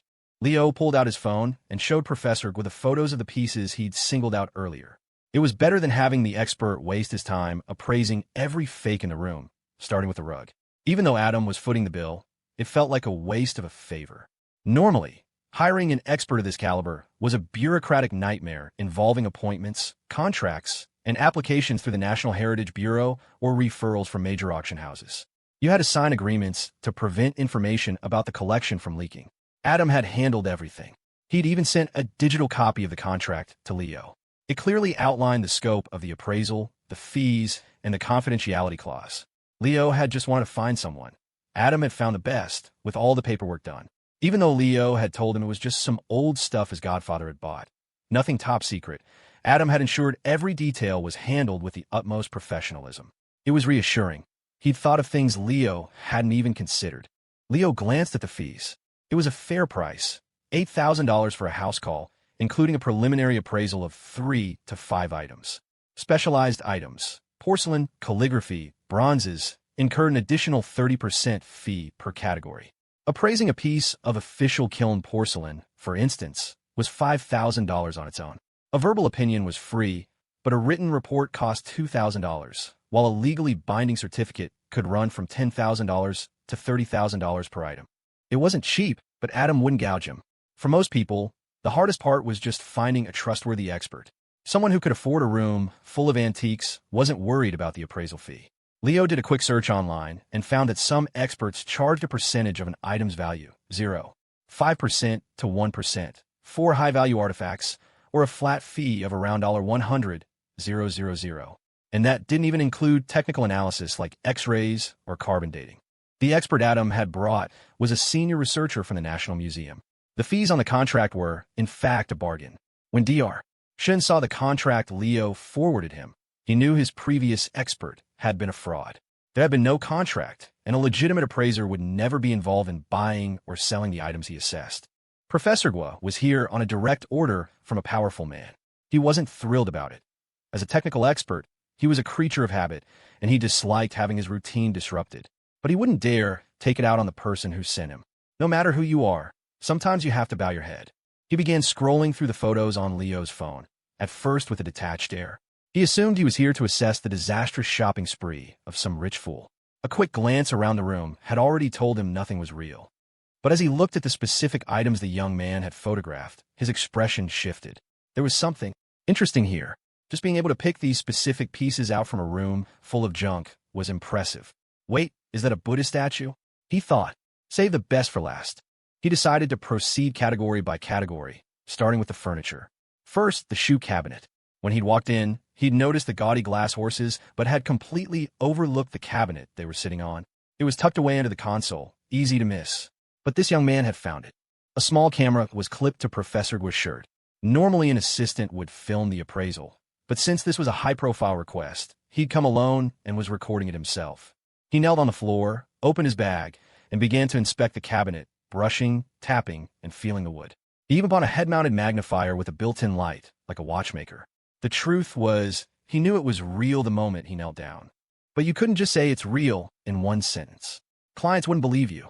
You had to put on a show to make them feel like your fee was earned. It wasn't the moment that cost them. It was the lifetime of accumulated knowledge. After a few minutes of performative examination, he gave his verdict. This is Zeton wood, he announced. It's half of a Qing Dynasty multi-treasure cabinet. The other matching half is missing. You're using it as a shoe cabinet, which is a choice. The smell of the shoes must be quite complex after aging in here. This Zeton has a high density and gold star patterns, characteristic of wood used by the imperial court. In 2020, Sotheby's auctioned a similar Zeton cabinet for between $3 and $5 million. Because this piece is incomplete and has been heavily damaged, the seller clearly didn't know what they had and tried to distress it to look fake, making it all modeled. Its value is diminished. However, the carving is in the imperial style, and the scent of aged Zeton is known to have a calming effect. I'd estimate its value at around $600,000. Professor Gua glanced at Leo. This kid was interesting. Leo was speechless.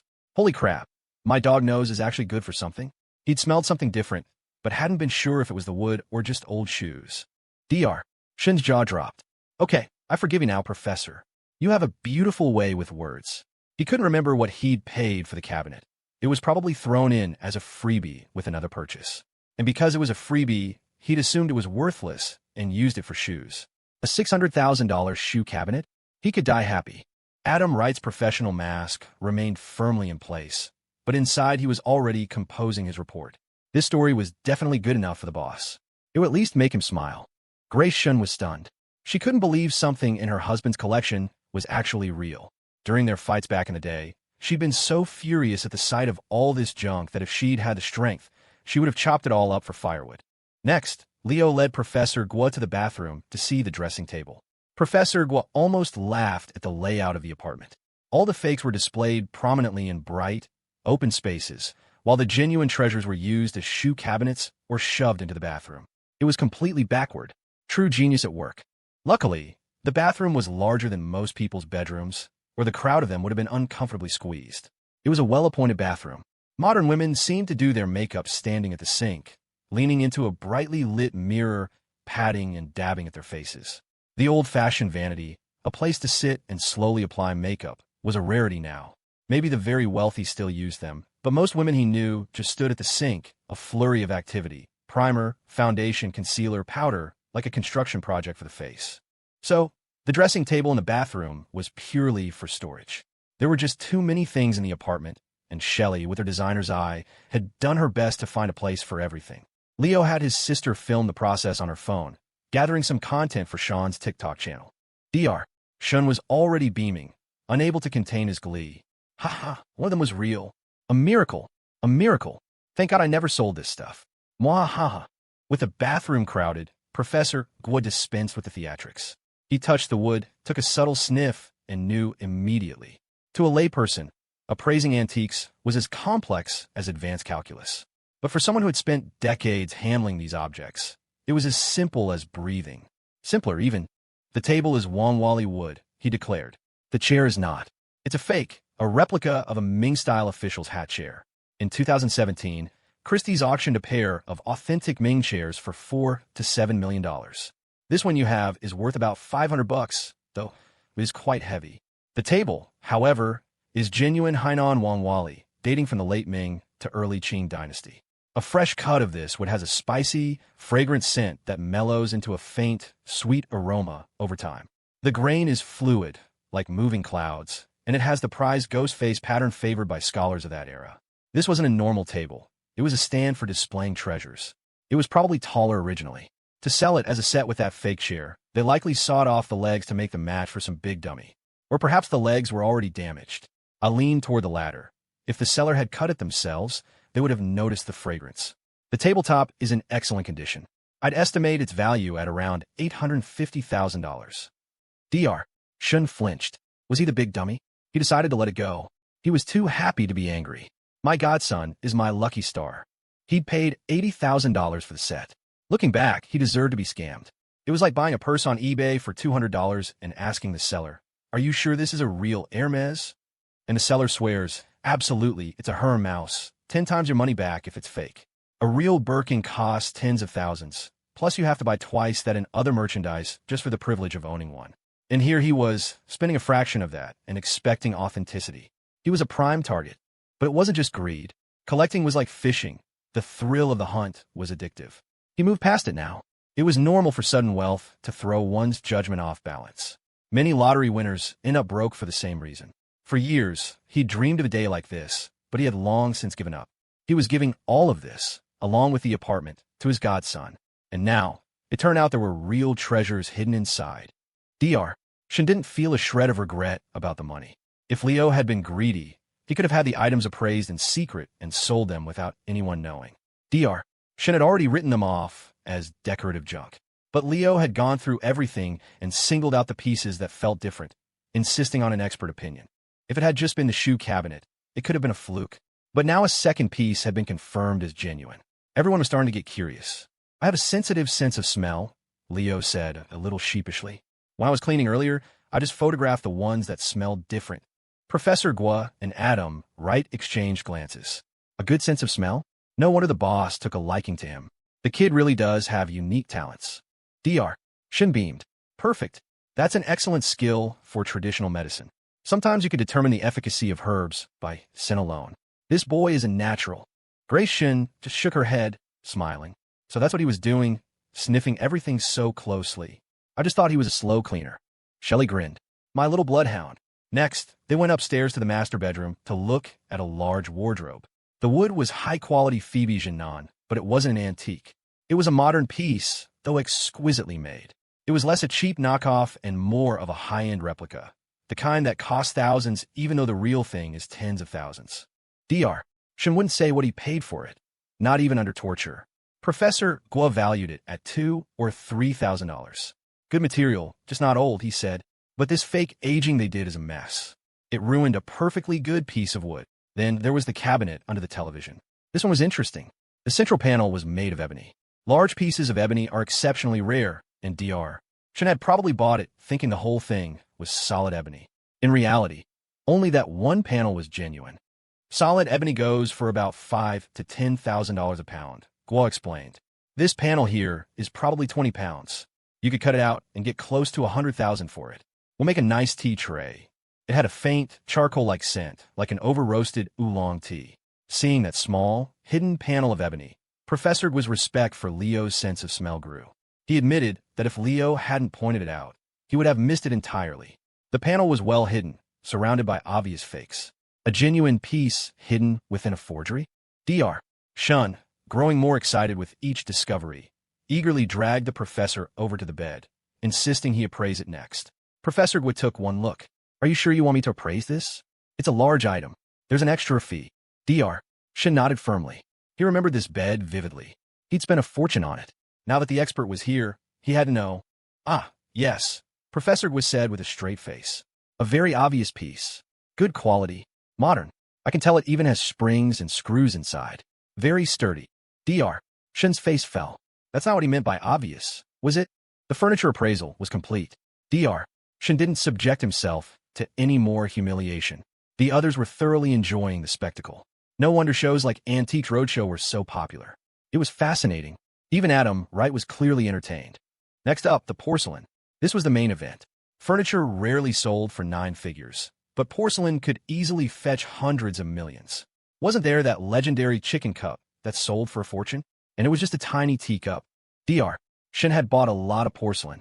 It was beautiful, but because it was so valuable, the market was flooded with fakes. Leo led Professor Gua to a corner of the living room, where a massive vase stood, filled with decorative reeds. Professor Gua examined the porcelain with far more care. Appraising ceramics was a different beast, requiring a deep knowledge of the clays, glazes, painting styles, calligraphy, and maker's marks of various dynasties.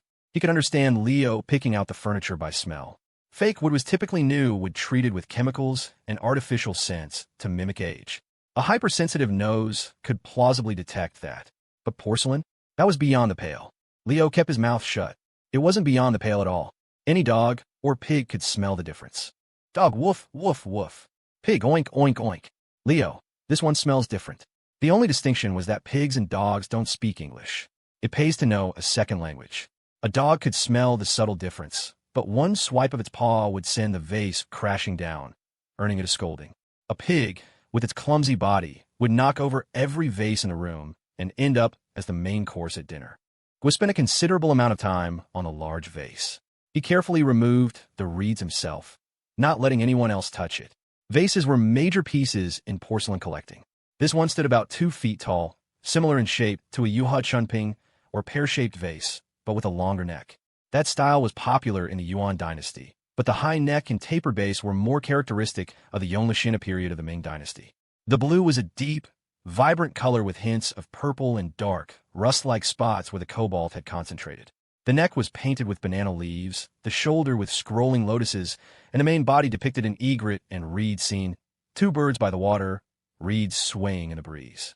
It was a popular motif in the Qinghua Hongzhi era, a visual blessing for success in the imperial examinations. Professor Gua tapped the vase lightly. He scrutinized it, shining a light inside, then examining the exterior and the base. This was no performance. He was genuinely focused. Did you have this vase appraised before? He asked Dr. Shawn, were you told it was a fake? Dr. Shawn nodded. He thought, this is ridiculous. What in this whole room isn't a fake? Who would stick reeds in a real, priceless vase? A real one would be under glass. He had paid a fortune for this vase. When he first brought it home, he'd practically slept with it, marveling at its beauty. When he was told it was worthless, he was so disappointed he'd almost smashed it. But his temper had mellowed over the years, and he'd let his daughter use it for her reed arrangement. A fitting end for it, he'd thought. Professor Gua continued, thinking aloud. The glaze is almost too vibrant, as if it were made with modern chemical cobalt. But during the Qinghua period, they used a purification process involving arsenic, which produced this exact brilliant hue. And this vase lacks the superficial gloss of modern cobalt. The reddish-brown firestone on the base looks artificially aged, but it's actually natural. The crackle pattern under the glaze forms a dragonfly wing lattice, which isn't a flaw in the forgery. It's proof of its authenticity. This effect only occurs after long-term exposure to incense ash. He paused, a glint in his eye. In fact, this type of vase is very easy to identify. Over a decade ago, I published a book, A Journey Through the Qinghua Era. In it, I mentioned that these vases often contain a hidden secret. The example I used had an inscription carved on the inside of the vase. This one is on the exterior, beneath the banana leaf pattern, hidden by the vibrant glaze. But under a black light, he pulled one out and shone on the vase. Faintly visible was an inscription, made in the Qinghua era. There are fewer than 10 of these in the world. In 2022, Sotheby's Hong Kong sold a damaged and repaired Qinghua, playing children plum vase with a similar hidden mark for $29 million. He set down the light. Given its rarity and historical significance, a piece like this should be valued at around $18 million. However, he sighed, the friction from the reed stalks has caused about a 1/4 inch of the blue glaze on the rim to flake off. That's a loss of over $4 million in value. And it looks like water was kept in this vase for a long time. That raised the water absorption of the clay body to 5%. Normal for Qinghua porcelain is less than 0.5%. That has induced invisible stress fractures. Another $6 million in value gone. So as it stands, I'd estimate its value at around $6 million. Dr. Shawn swayed, and Leo caught him just before he fell. His godfather was heavier than he looked. Dr. Shawn had just been enjoying the show. He never imagined there was a real treasure, let alone one this valuable. He'd lost? No, in the end, he'd won. He thought about all the money he'd spent, even buying an entire apartment just to house this junk. He'd always figured the apartment was the only good investment he'd made. The collection was a total loss, a lesson learned. And now he was being told he'd actually made a profit. He pinched the back of his hand hard. This was a pressure point used to calm anxiety. He took a deep, shuddering breath. This was too much. Shelley stood beside him. Her hand clapped over her mouth in shock. I lost $10 million by putting some reeds in a vase? She thought hysterically. No wonder the older generation always said not to be too hardworking. Gratian was thinking, thank God we signed that NDA. If this got out, his relatives would go absolutely insane with jealousy. Adam Wright was already composing his report. The boss will love this story. Leo was a little numb. He'd never dealt with money on this scale, so millions of dollars didn't have the same impact. A few thousand would have felt more real. But this vase was worth more than the entire building. No wonder people went crazy in the antiques market. One lucky find and you're set for life. Professor Guo stood up, also taking a deep breath. He saw Dr. Shawn reaching for the vase and quickly stopped him. Don't touch it. I suggest you send this to the restoration team at the National Museum. One clumsy move and you'll have another chip. Leo was in awe. He had only known it didn't have the harsh chemical smell of the others. He never dreamed it was worth so much. The thought flickered in his mind. Maybe I should take a stroll through the flea market. Next, Professor Guo went to check the fish tank on the upstairs balcony. This one was quick. He gave a single glance. Obvious, he said flatly. Republic era. The clay has some impurities. You can see tiny air pockets in a cross-section. The glaze is white with a bluish tint and has an orange peel texture in some spots. The mechanical clay mixing back then wasn't thorough. The carp motif, with its oversized head and short tail, is typical of the commercialized, efficiency-focused painting style of the period. A similar one sold at auction in 2021 for about $2,000. This one has a couple of pin-sized chips on the rim and some minor glaze bleeding. I'd value it at around $1,200. After the whirlwind of the last appraisal, Leo found this much more reasonable. It was still a profit. A modern, artist-made porcelain fish tank could easily cost that much. But it was a sobering reminder that his nose wasn't infallible. Dr. Shawn had paid over $10,000 for this tank more than a decade ago. Now it was worth a tenth of that. A clear loss. The idea of sniffing out treasures at the flea market was the fantasy of a novice about to get scammed. He calmed his racing heart. Dr. Shawn's collection had real pieces because he'd thrown so much money at it. It was like buying lottery tickets by the thousands. You're bound to win something, but you're unlikely to make your money back. This whole process was a thrilling, nerve-wracking roller coaster. In between appraisals, Professor Guo had also casually pointed out a few other items. An inkstone on a table and a small clay bottle in a cabinet. Those are worth a little something, he'd said. Maybe $8,000 for the bottle, $2,000 for the inkstone. A pair of silver ingots. He warned them not to touch, as they were likely lead. A fruit platter on the dining table? $15,000, maybe. Finding the genuine vase had put him in a good mood. He was now happy to sift through the fakes. Finally, it was time for the Buddhist statues. He stretched his arms and back, then turned to Dr.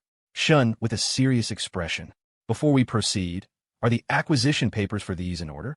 If not, out of respect for my employer, I can't look at them. He wouldn't be implicated in appraising illegally excavated artifacts. That was like asking a cop to help you fence stolen goods. I acquired them nearly 20 years ago at a legitimate auction for repatriated cultural relics. Dr. Shawn assured him. I have all the certificates. They entered the hidden room. The first sight, a chamber full of statues smeared with shoe polish and mud to look ancient, made Professor Guo sigh. Good grief, he thought. It's like walking onto a chessboard of fakes. Dr. Shawn had actually been clever about one thing. He'd never let his previous expert see these statues. When that man had declared everything else fake and offered to help him sell the forgeries, a small alarm bell had gone off in Dr. Shawn's mind. It felt unethical, so he cut the appraisal short. He might have been a novice with more money than sense, but he wasn't a complete fool. Buying the statues had been an impulse, fueled by a wave of patriotism. At the time, movies about repatriating national treasures were popular. He'd felt a swelling pride, a sense that he was doing his part to preserve his cultural heritage. He was a man of means, and this felt like a worthy cause. Who knew that even patriotism could be monetized and used against you? Later, When the laws on selling such artifacts tightened, he'd move them into the hidden room to keep them out of sight. Honestly, the room was terrifying. A thief breaking in would probably have a heart attack, stumbling into a dark space filled with silent, staring figures. The air in the secret room was thick with the smell of shoe polish and other chemical agents. They let it air out for a moment before turning on the bright, cold gallery lights. Professor Gua surveyed the 8 statues. Leo had photographed 2 of them, but the professor's expert, I was drawn to 2 others entirely. In the world of antiques, seeing is not always believing. In fact, your eyes are often the first to deceive you. He examined the 2 he'd selected. They were high-quality forgeries, good enough to fool a less experienced expert. The market for Buddhist sculpture was murky, with incomplete research and rampant fakes. But Leo, who knew nothing of art history, had picked out different ones. Gua found himself trusting the kid's instincts. A novice with a bit of knowledge is the easiest to fool. They try to reason their way into a bad purchase. Someone with no knowledge at all, relying on a pure, unadulterated sense, might just bypass the deception. The other statues were well-made fakes. The faces were skillfully carved, but they lacked a certain soul. They were made for money, not for faith. He turned his attention to a stone Buddha. It looked too new, too clean. The style was unusual, not a common depiction. As he worked, he chatted with Leo, upgrading him in his mind from clueless client to the intriguing Mr. Foster. He paid little attention to anyone else, not even Adam, right? Adam, for his part, didn't care. You don't use a master craftsman for flattery any more than you'd use a sycophant for technical analysis. A good leader knows how to use his people. Professor Gua put on a pair of gloves and lightly touched the statue's face. Leo, you probably don't need to be that careful. I wiped it down with a dry rag earlier. Shelley, I use a wet one. This statue, Gua began, has a full, rounded face, downcast eyes, and a serene expression. The drapery of the robes is fluid and natural. The lotus throne is an inverted style. The back of the head is missing a piece, likely damaged during excavation. The style is rare, possibly from the Mesa Verde monastic caves, looted in the early 20th century. In 2018, Christie's New York sold a Tang Dynasty limestone Buddha head of similar size for $2 million. A complete, standing Tang stone Buddha of this size would be valued between $500,000 and $800,000. With the severe damage to this one, I'd estimate its value at around $300,000. However, our country now prohibits the trade of illegally repatriated artifacts. He said all very seriously. For scholars of cultural heritage, it was a constant source of frustration, thieves stealing your history and then selling it back to you at a premium. Dr. Shawn produced the certificates from a box in the room. He had bought it through a legitimate auction with a clear chain of provenance. He had been cautious, but he never realized even auctions could be rigged to prey on patriots. Professor Gua moved on to a bronze Buddha. It was beautiful, but to his eye, it was another obvious fake. Still, Leo had picked it out. This statue is made of brass, Gua explained to Leo. Brass was only widely used starting in the Ming dynasty. But the style is from the Wei, Jin, and Northern and Southern dynasties, a period that primarily used bronze. So, based on that alone, this is a later imitation. But you felt something was different. Perhaps there's a trick to it. Gua trusted Leo's sense now. The boy had an unusual talent. He recalled Dr. Shawn saying his godson was an amazing team master. Perhaps it was all connected, a gift for discernment. Despite his initial assessment, he examined it carefully. The high nose, deep-set eyes, and heavy, U-shaped folds of the robes were consistent with the Northern and Southern dynasty style. The statue was heavy. Gua asked Leo to help him move it. The base had an unusual mark, a swastika, and a small pot. As they lifted it, the weight felt wrong. He knelt on the floor, getting a closer look. The sound it made when tapped wasn't right for solid brass, and the weight distribution fell off. He remembered a passage in an old text, Chronicles of the Silk Road, that mentioned hidden treasures within pagodas, revealed by divine mechanisms.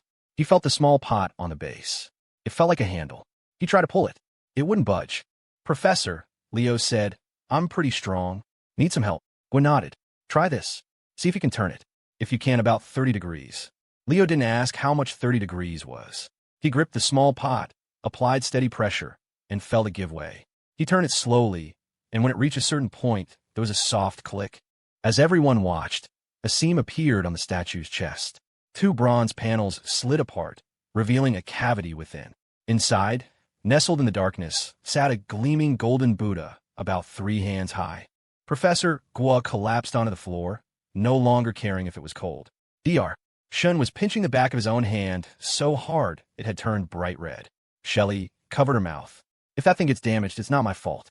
I didn't even know it was in there. Grace Shun was speechless. There were real treasures in here after all, hidden so deep. How can anyone find this? Who hid it? My husband. He actually has some tricks up his sleeve. Adam Wright simply stared. I am at a complete loss for words. Leo looked at Professor Gua, his eyes wide with curiosity. Okay, encyclopedia man, hit us with the knowledge. A golden Buddha with a hidden mechanism. It had to be valuable, but no one knew how valuable. A huge, beaming smile spread across Professor Gua's face. This will make a fantastic case study for my class.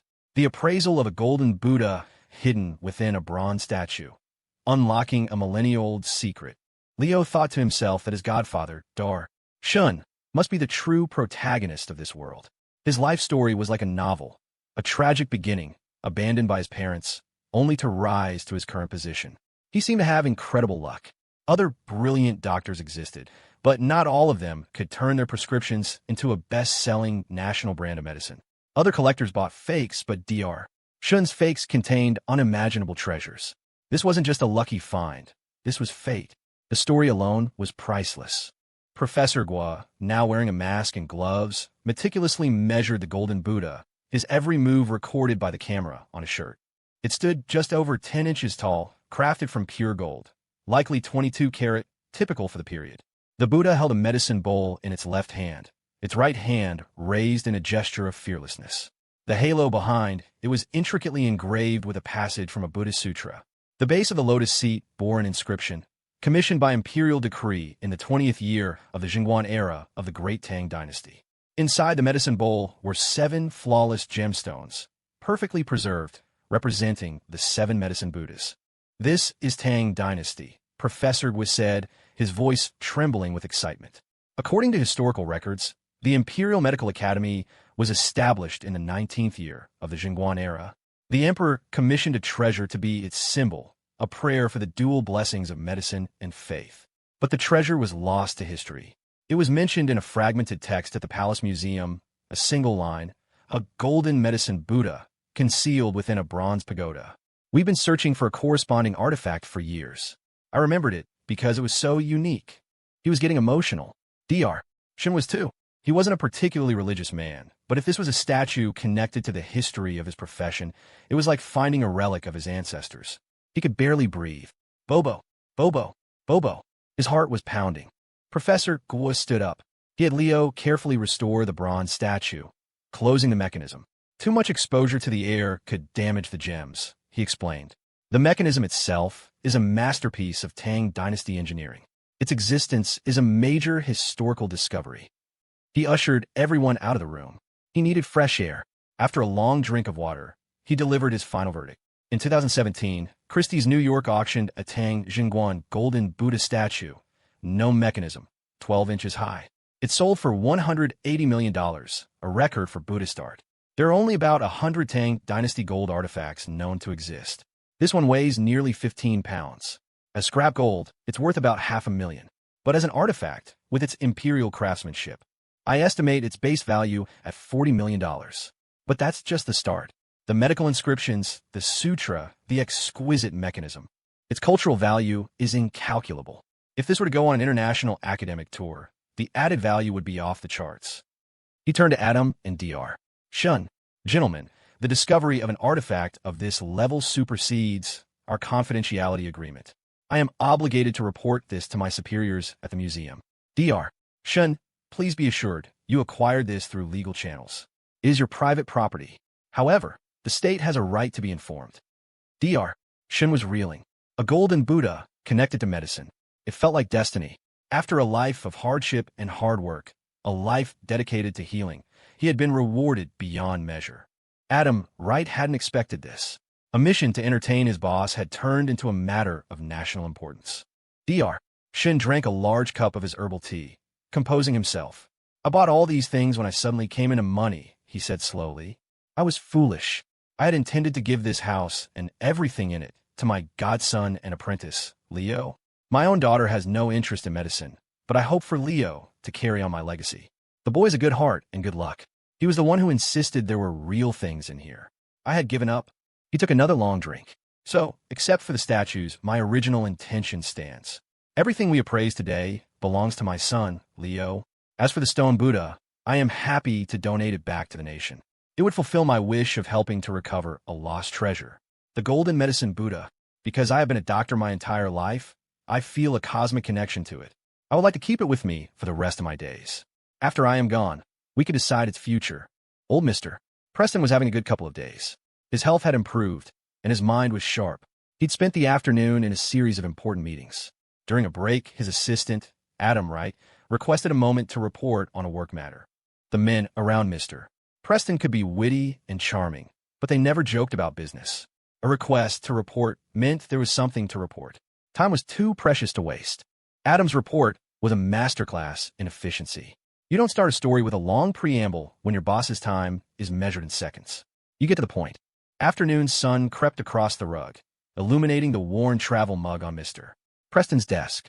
Adam's voice was clear and steady, a pleasant baritone. Almost as good as Leo's, though Leo's had the advantage of youth. Mr. Preston leaned back, expecting a minor update, something to pass the time while he rested. But as Adam spoke, he slowly sat up straight. The story unfolded. Leo wanted an appraiser for the house full of antique star. Shawn had given him. Dr. Shawn's youthful folly. Adam had called in Professor Gua from the National Museum. Leo, using only his remarkable sense of smell, had identified several pieces that were suspect. First, the furniture, valuable zeton, wanwali, and ebony. Mr. Preston nodded. The boy made excellent tea. It stood to reason his sense of smell was exceptional. Adam didn't just give a dry report. He included the humorous details. Dr. Shawn asking to have his modern bed appraised and being gently shut down. He described the priceless Ming vase being used to hold decorative reeds. He recounted how Dr. Shawn's daughter, by filling it with water and arranging the reeds, had inadvertently caused $10 million in damage. But she laughed it off, saying her brother's cleaning efforts had found nearly $10 million, so they'd broken even. Mr. Preston chuckled. A good-natured girl with a healthy perspective. Dr. Shawn had raised his children well. Then, the report turned serious. Dr.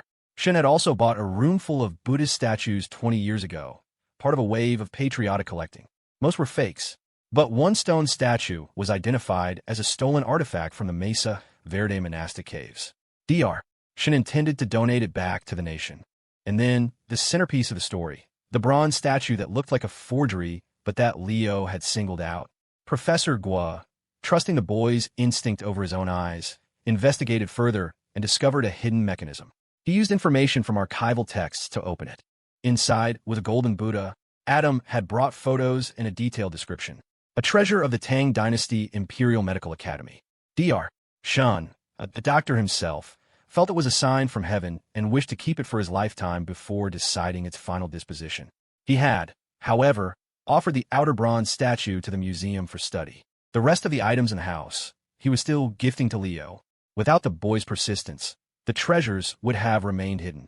Adam also mentioned that Professor Gua, so thrilled by the discovery, had stayed to sort through the entire collection free of charge, identifying a few other minor but valuable pieces and flagging items made with hazardous chemicals for disposal. As a final piece of evidence, Adam produced a calligraphy brush. He explained that Leo, a thoughtful university student, had given it to him as a thank-you gift.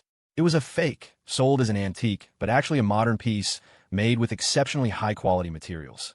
A genuine wolf hair brush with a rare speckled bamboo handle. It wasn't the priceless antique it was sold as, but it was a beautiful object that was hard to come by. Adam presented it to his boss as a matter of course, a demonstration of his complete transparency. Mr. Preston looked at the handsome brush. The little rascal, he thought with amusement.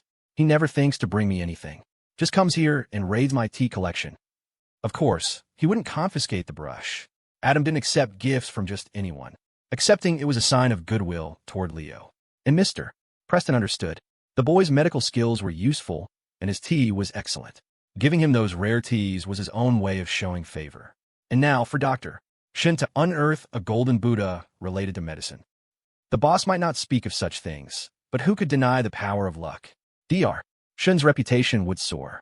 It was too late for Adam to start cozying up to Dr. Shawn now, but befriending Leo was a smart move. An even better one, perhaps.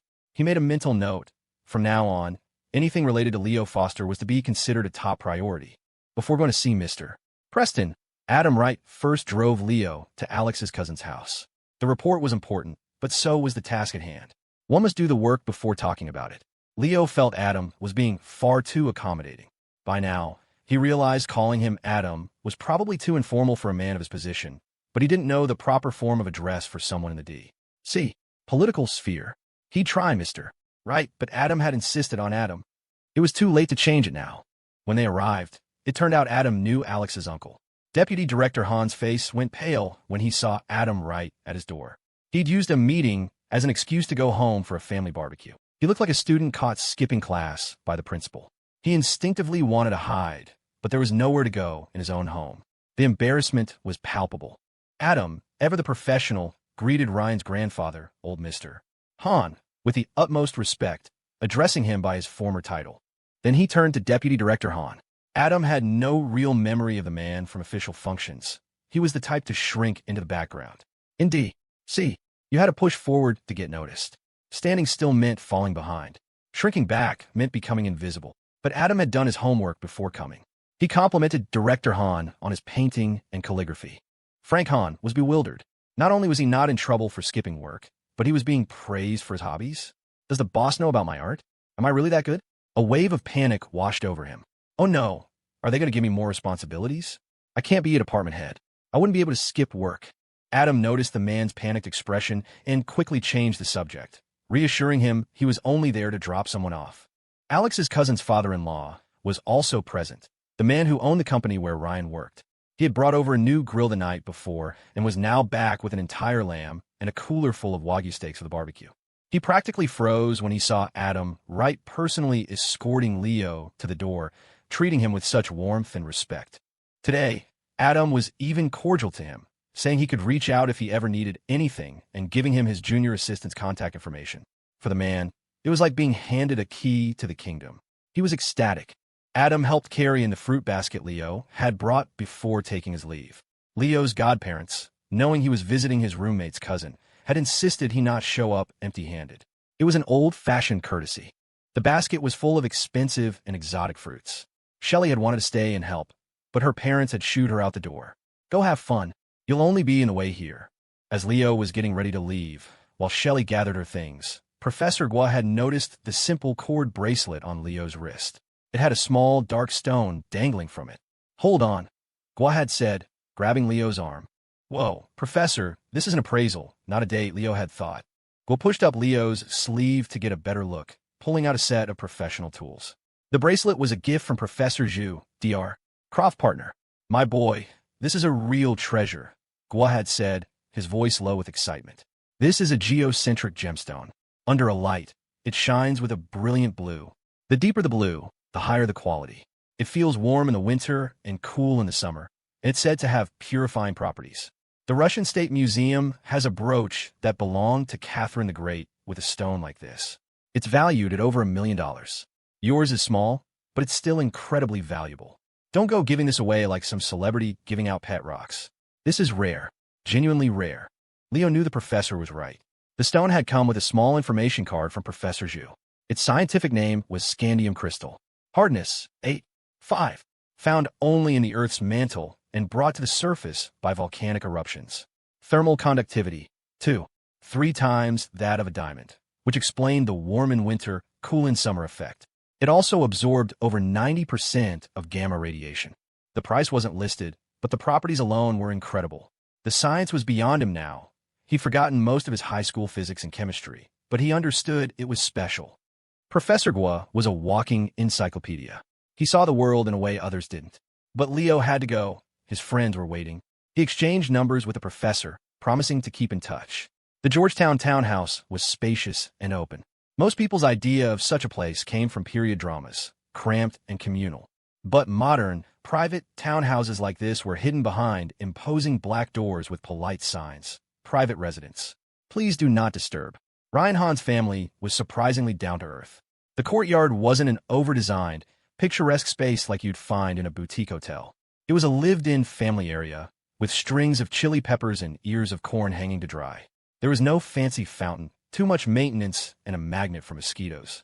Two large jujube trees stood in the yard, bird cages hanging from their branches. In the center was a large water cistern, empty for the winter but used for lotus flowers in the summer. After an afternoon of appraising priceless artifacts, Leo couldn't help but examine the cistern. Based on his vast knowledge, he determined it was a modern piece. The carvings were lively, the calligraphy was contemporary, and most importantly, the bottom was stamped, Kohler, 1990. One wall was covered in a beautiful landscape mural.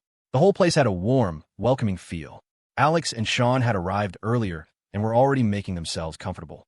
Even Shawn, usually reserved in new places, seemed relaxed. Ryan was a huge fan of his and had been singing his praises to his family all day. Ryan's father-in-law, the business owner, had laughingly offered Shawn a job after graduation. Adam left as soon as he dropped Leo off. The party atmosphere resumed. Leo felt at ease among his roommates. Alex's aunt looked a bit like him, a broad, friendly face and a tall, sturdy frame. Her husband, Ryan's father, looked like an older version of Ryan, with the same easygoing vibe. Leo complimented the mural on the wall. "My dad painted that," Ryan said proudly. This was music to Frank Hahn's ears. He was an amateur artist, and Leo's praise went straight to his heart. He began enthusiastically discussing painting techniques with Leo. It was a perfect match. Leo was a natural talent who had never learned the theory, and Dr. Croft was such a high-level conceptual artist that her lessons often went over his head. But Frank Hahn was a passionate hobbyist, and he and Leo found they spoke the same language. Leo genuinely wanted to learn, listened intently, asking thoughtful questions. Frank, on the other hand, was starstruck. Here was a famous, celebrated young artist, and he was humbly chatting with him, an amateur. The more accomplished someone is, he thought, the more modest they are. His own kid was a prime example of the opposite. Frank's initial professional jealousy melted away, replaced by pure admiration. This young man wasn't just talented. He was polite, respectful, and had excellent character. The youth of today were truly impressive. His affection for Leo skyrocketed. "Brother Foster, you're absolutely right," he exclaimed, slapping Leo on the back. Yes, that's exactly what I think." Alex stared. "My uncle just called my roommate brother. What does that make me?" Ryan was equally confused. "My dad called my hero brother. Does that mean I have to call him Uncle Leo?" Before Leo could process what was happening, Frank Hahn had grabbed his arm and was enthusiastically dragging him off to see his collection of precious calligraphy and paintings. Ryan's father-in-law, who had been trying to curry favor with Leo himself, watched in disbelief. Had his normally quiet, unassuming brother-in-law been playing the long game all along? Leo was bewildered by the sudden, effusive friendship. Now he understood where Ryan got his bubbly, outgoing personality. It was clearly genetic. Leo had half expected Alex's uncle, Deputy Director Hahn, to be like his godfather, a collector of impressive-looking fakes. He was pleasantly surprised. Frank Hahn didn't have an overwhelming collection, but the pieces hanging in his study were beautifully displayed. And they looked good. Maybe one or two were off, but Leo's eye for art was sharp enough to appreciate quality, even if he couldn't definitively authenticate anything. That was a job for the pros. Still, it was an education. Unlike Dr. Shun's house, which was packed to the gills, the Hahn residence was a study in curated taste. It had an air of deep-rooted class. Frank Hahn and Leo hit it off immediately. The deputy director couldn't quite put his finger on it, but the more he looked at this young man, the more he liked him. There was an earnestness there, a genuine spark that made conversation easy and refreshing. It had been a long time since he'd spoken so freely with anyone. In the world of government, you learn to measure every word, to keep half of what you thought locked away. His own father was constantly telling him to keep his mouth shut. His silence projected a gravitas that his words often shattered. But this kid, Leo, though young, was overflowing with talent and had a real, unpretentious knowledge of art. When Leo pointed out a piece that felt slightly wrong, Hahn just laughed. "You've got a hell of an eye," he said. "That one's a high-quality forgery, age paper and all. I'm just so fond of the original, and since I'll never get my hands on it, I keep the copy." Leo nodded, studying the calligraphy. "It makes sense. The style is beautiful. It's actually quite similar to your own handwriting." Hahn let out a booming laugh. That was the best compliment he'd had all day. He had modeled his own style after that particular master. This kid got it. Carried away by the moment, Hahn declared he was going to give Leo a crab. Not a real one, but the one in the painting they were discussing, an authentic, valuable piece by a renowned artist. "Old Mr. Hahn, watching from the doorway, wasn't surprised in the least. Now everyone could see why. Even at his age, he had to stay sharp, worrying every day about his son and grandson, giving away the family fortune. That was the old D.C. way, generous to a fault. When his son took a liking to someone, he'd give them anything. Anything but his wife, anyway. He'd probably give his own son away if the mood struck. Leo had come over for a barbecue and was leaving with a six-figure painting. Marcus Bell, Ryan Hahn's uncle-in-law, watched from the side, his stomach churning with frustration. Was Hahn a genuine idiot, or was this some kind of brilliant, calculated move? Bell had previously offered a substantial sum for one of Hahn's paintings, only to be flatly rejected. Now the man was just giving one away for free. Then another thought struck him. Maybe Hahn knew something about this young man's background. Maybe this wasn't a gift, but a strategic, high-stakes investment. Was Frank Hahn's bumbling persona just an act all along? It was so effortlessly executed it had to be genius. Bell wanted to ingratiate himself with Leo, too, but felt a direct approach would be too obvious. His plan had been to gift each of the roommates a new top-of-the-line Surface Pro, each worth over $2,000, claiming they were promotional items from a dealer. A subtle way to build a connection. He thought he was being clever. But now, watching Frank Hahn's sudden explosion of social grace, he felt like a complete amateur. How do you compete with the gift of a priceless piece of art? After the tour of the collection, Hahn's wife dragged him off to the kitchen. Old Mr. Hahn took over the task of slicing the lamb for the skewers, unable to watch his son's social maneuvering any longer. He knew his son wasn't a schemer. He was just a man who wore his heart on his sleeve. Seeing the college kids fumbling with the meat, he rolled up his sleeves and took charge. Leo had met a few powerful older men recently, and, compared to them, old Mr. Hahn was refreshingly down-to-earth. Jordan, too, was surprisingly helpful, putting his phone away to help assemble the skewers. A barbecue was always more fun when everyone pitched in. They grilled in the townhouse's backyard patio, but ate inside in the formal dining room, away from the crisp winter wind. The afternoon sun, bright but not warm, slanted through the large windows, its light creeping slowly across the floor. It was a beautiful, peaceful moment. It reminded Leo of Shawn's home with its own yard. The difference was stark. One was a rustic fixer-upper deep in the mountains, the other a multi-million-dollar property in the heart of the nation's capital. But in moments like this, the simple joy was exactly the same. With Leo there, Shawn slipped into his element, filming his friend with a newfound professional confidence. He captured some beautiful shots of the historic townhouse, with the Hahn family's proud permission. Old Mr. Hahn would never sell the place, but he loved showing it off. Watching the quiet, diligent young man work, Marcus Bell felt a genuine flicker of interest. He'd initially invited Shawn along as a courtesy, but now he saw real potential. This was someone who not only worked hard but delivered results. The main event was a massive pot of chili simmering on the stove, but they also had a full spread of grilled lamb. Old Mr. Hahn proudly explained their family's secret recipe. A true D.C. chili doesn't use a pre-made spice mix. It's all about the blend of fresh ground chiles. That's where you get the real depth of flavor. Leo, who had just had another version of authentic D.C. chili the other day, wasn't sure which was more traditional, but this was undeniably delicious. The lamb, sourced from a private farm, was sweet and tender with a hint of milkiness. Rolled in a tortilla with a spoonful of chili, it was pure bliss. He was starting to worry he was going to gain weight on this trip. During the meal, Marcus Bell turned to Shawn with a serious expression. Shawn, I've been watching your work. Your filming and editing skills are top-notch. Have you ever considered a full-time position?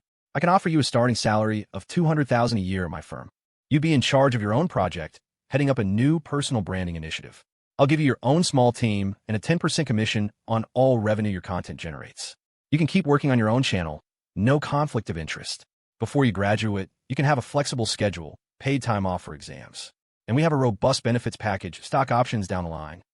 Ryan, listening from the side, was thrilled, not jealous in the slightest. Shawn, you should totally do it. I'll be your assistant. Shawn was halfway through a bite of lamb, thinking that it was less gamey than lamb back home, but also less flavorful. He almost didn't register that Mr. Bell was talking to him. He looked around, and when he realized all eyes were on him, he nearly choked, swallowing the huge piece of meat practically whole. His face turned beet red. Leo, sitting next to him, gave him a firm pat on the back. It was an incredibly generous offer. Shawn knew it. When he'd looked for internships, he wouldn't have dreamed of a salary over $50,000. College grads were a dime a dozen, the economy was shaky, and companies were laying people off, not handing out six-figure jobs to students for positions that had thousands of applicants. And now, this man was offering him a small fortune and a clear career path. For a fleeting second, he imagined his sister coming to D.C. for college and being able to help her out. Then reality snapped back into place.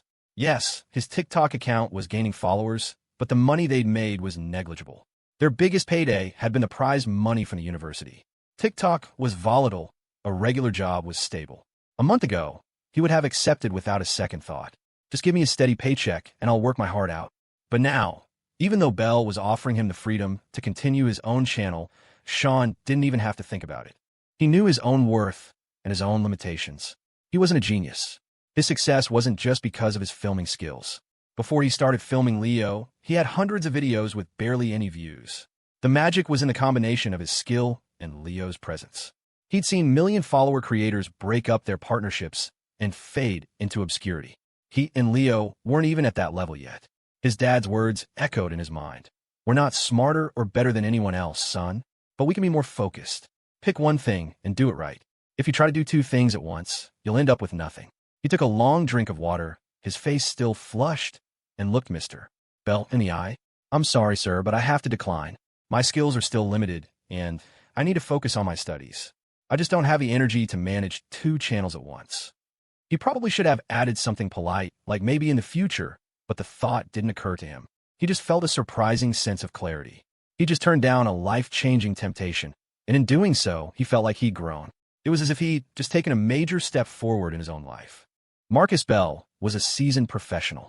He took the rejection in stride, not showing a hint of annoyance. Instead, he used the moment to present the gifts he'd prepared, telling them all that his company's doors were always open to talent like them. It left Leo and the others feeling a little awkward, unable to refuse the Surface Pros. After a hearty meal, they finally prepared to leave. Leo was now the proud owner of a new tablet and a priceless painting. His roommates headed back to the hotel, while Leo was picked up by a black government sedan with imposing plates, Secretary Ingram's car. He had one last stop to make at the general's estate. As he waved goodbye to his friends and to the man who had almost become his sworn brother, Marcus Bell watched the sedan pull away. A wave of profound regret washed over him. He'd been completely outplayed. Today, Frank Hahn was the genius. Old Mr. Preston was in good health, and the weather had been pleasant for the past couple of days. He'd even been active in his secure signal group chat. The 7-man chat had been lively recently, which was a good thing. Better than the usual pronouncements of someone's passing. It used to be a 10-man group, but 3 members were now permanently offline. Even retired leaders had their social circles. But the gossip worthy of sharing had become scarcer over the years. It couldn't be sensitive, couldn't involve political rivalries, and couldn't be unsubstantiated rumor. And really, how many interesting things happen in the daily life of an octogenarian? So, the story of his physician acquiring a collection of supposed fakes, only to discover a solid gold statue hidden inside one, was prime material. It was fascinating, verifiable, there was even a video, and completely non-sensitive. For this crowd, any good piece of gossip required video evidence. And for them, sharing it didn't breach any security protocols. Their own clearance levels were higher than the classification of the information. Of course, not everyone checked their phones obsessively. But a message in this particular group always got attention. They watched the video, saw the young man twisting the base of the statue. A kid so young, most of their own grandchildren were older. When Mr. Preston posted the video, he wasn't just sharing a fun story. He was putting the existence of the Golden Buddha on the record. Wealth has a way of attracting trouble, and if any of their less reputable descendants got any funny ideas, this served as a preemptive warning. At least, that's how some of them interpreted it. Old Preston was known for his shrewdness. If a normal person had 800 angles, Preston had 1,800. His mind was a honeycomb of plots and plans. No wonder the man complained about insomnia. Or maybe, just maybe old Mr. Preston was simply sharing a funny video. But at their level, every action, every word, was scrutinized for deeper meaning. It's why the higher you go, the more carefully you speak. You might casually praise the artisanal blue cheese from a small town in Vermont, and the next day, every official in that state is under investigation. Was it a genuine compliment, or was it a coded message that the local leadership was rotten to the core? General Ingram saw the video. He wasn't a superstitious man, but he was curious. When Dr. Shawn came by later, the general asked him about it, because hearing gossip from the source is always more interesting. Honestly, I have my godson to thank, Dr. Shawn explained, his face animated. I bought a condo in Bethesda years ago, thinking it would be a place for him to stay if he ever came to D.C. for school. I was here for a conference, so I decided to finally get it cleaned out and transfer the deed to him. The place was filled with all that junk I bought back in my foolish days. I knew it was mostly fake, just decorative pieces. But Leo, he's a good, thoughtful kid. He felt some of the pieces were special and insisted on having an expert take another look. The chain of events was remarkable. If Dr. Shawn hadn't decided to give the condo to his godson, he might have gone his whole life without discovering the treasure within. It felt like a story of karma, of good deeds being rewarded. The giver was generous, the receiver was conscientious, and the result was a joyous, blessed outcome for everyone. Dr. Stephen Shawn was practically glowing as he told the story. He didn't need the money. He was a tenured director with a government salary. The state covered most of his expenses. His material needs were simple. A good bowl of hand-pulled beef noodle soup was a feast to him. The golden Buddha of medicine was different. Its significance transcended money. It was deeply connected to his life's work in medicine, a piece of heritage, a legacy. That's why he was so thrilled. General Ingram, despite his high rank, wasn't detached from reality. He knew the D.C. property market was astronomical. For Dr. Shawn to gift his godson a condo in Bethesda was an act of incredible generosity. And yet, it had paid off 1,000-fold. He'd given a home and received a national treasure in return. It truly was a blessing. A positive feedback loop between people. Even for a man who didn't believe in fate, the story was deeply satisfying. It was a simple, moving tale of a mentor's love for his protege and a young man's gratitude. In a world full of disappointment and cynicism, a story like that was a balm for the soul. My boy has a kind heart, Dr. Shawn concluded with a sigh of contentment. He's honest, sincere, and lucky. I show him a little kindness, and he repays me tenfold. Leo arrived with Secretary Ingram, who explained he'd picked him up on his way home from the office. The secretary had been doing Dr. Shawn's mindful restoration technique for a couple of days and felt a bit looser, though the effects weren't as dramatic for him as they were for his father, whose health was far more fragile. Leo was upfront that after 3 sessions, the massage therapy would have diminishing returns for a while. It was a refreshingly honest approach.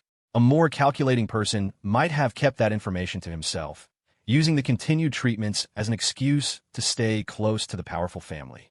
But Leo didn't. He'd been just as direct with old Mr. Preston. He was a young man you could trust. In this day and age, that alone was a rare and valuable quality. After guiding the general through his exercises and a final massage, Leo saw that the old man was looking more rested and alert. If you have trouble with the exercises on your own, Leo suggested, you could try listening to my music. I'll record a guided version and send it to you. It might help. Since it was his last visit for the foreseeable future, Leo felt a weight lift from his shoulders. The general, having heard old Mr. Preston brag about it repeatedly, asked if Leo would make him some tea. Before Leo could answer, Dr. Shawn cut in sharply. It's too late. General, in your condition, you shouldn't be drinking tea. It will affect your sleep. And no sneaking any later. General Ingram stared at him, speechless. And they say I'm blunt?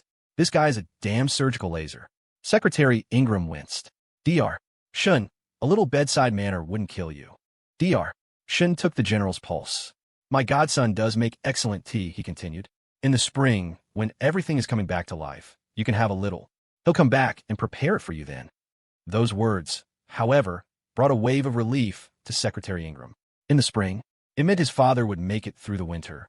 For many elderly and ill people, surviving the new year was the biggest hurdle.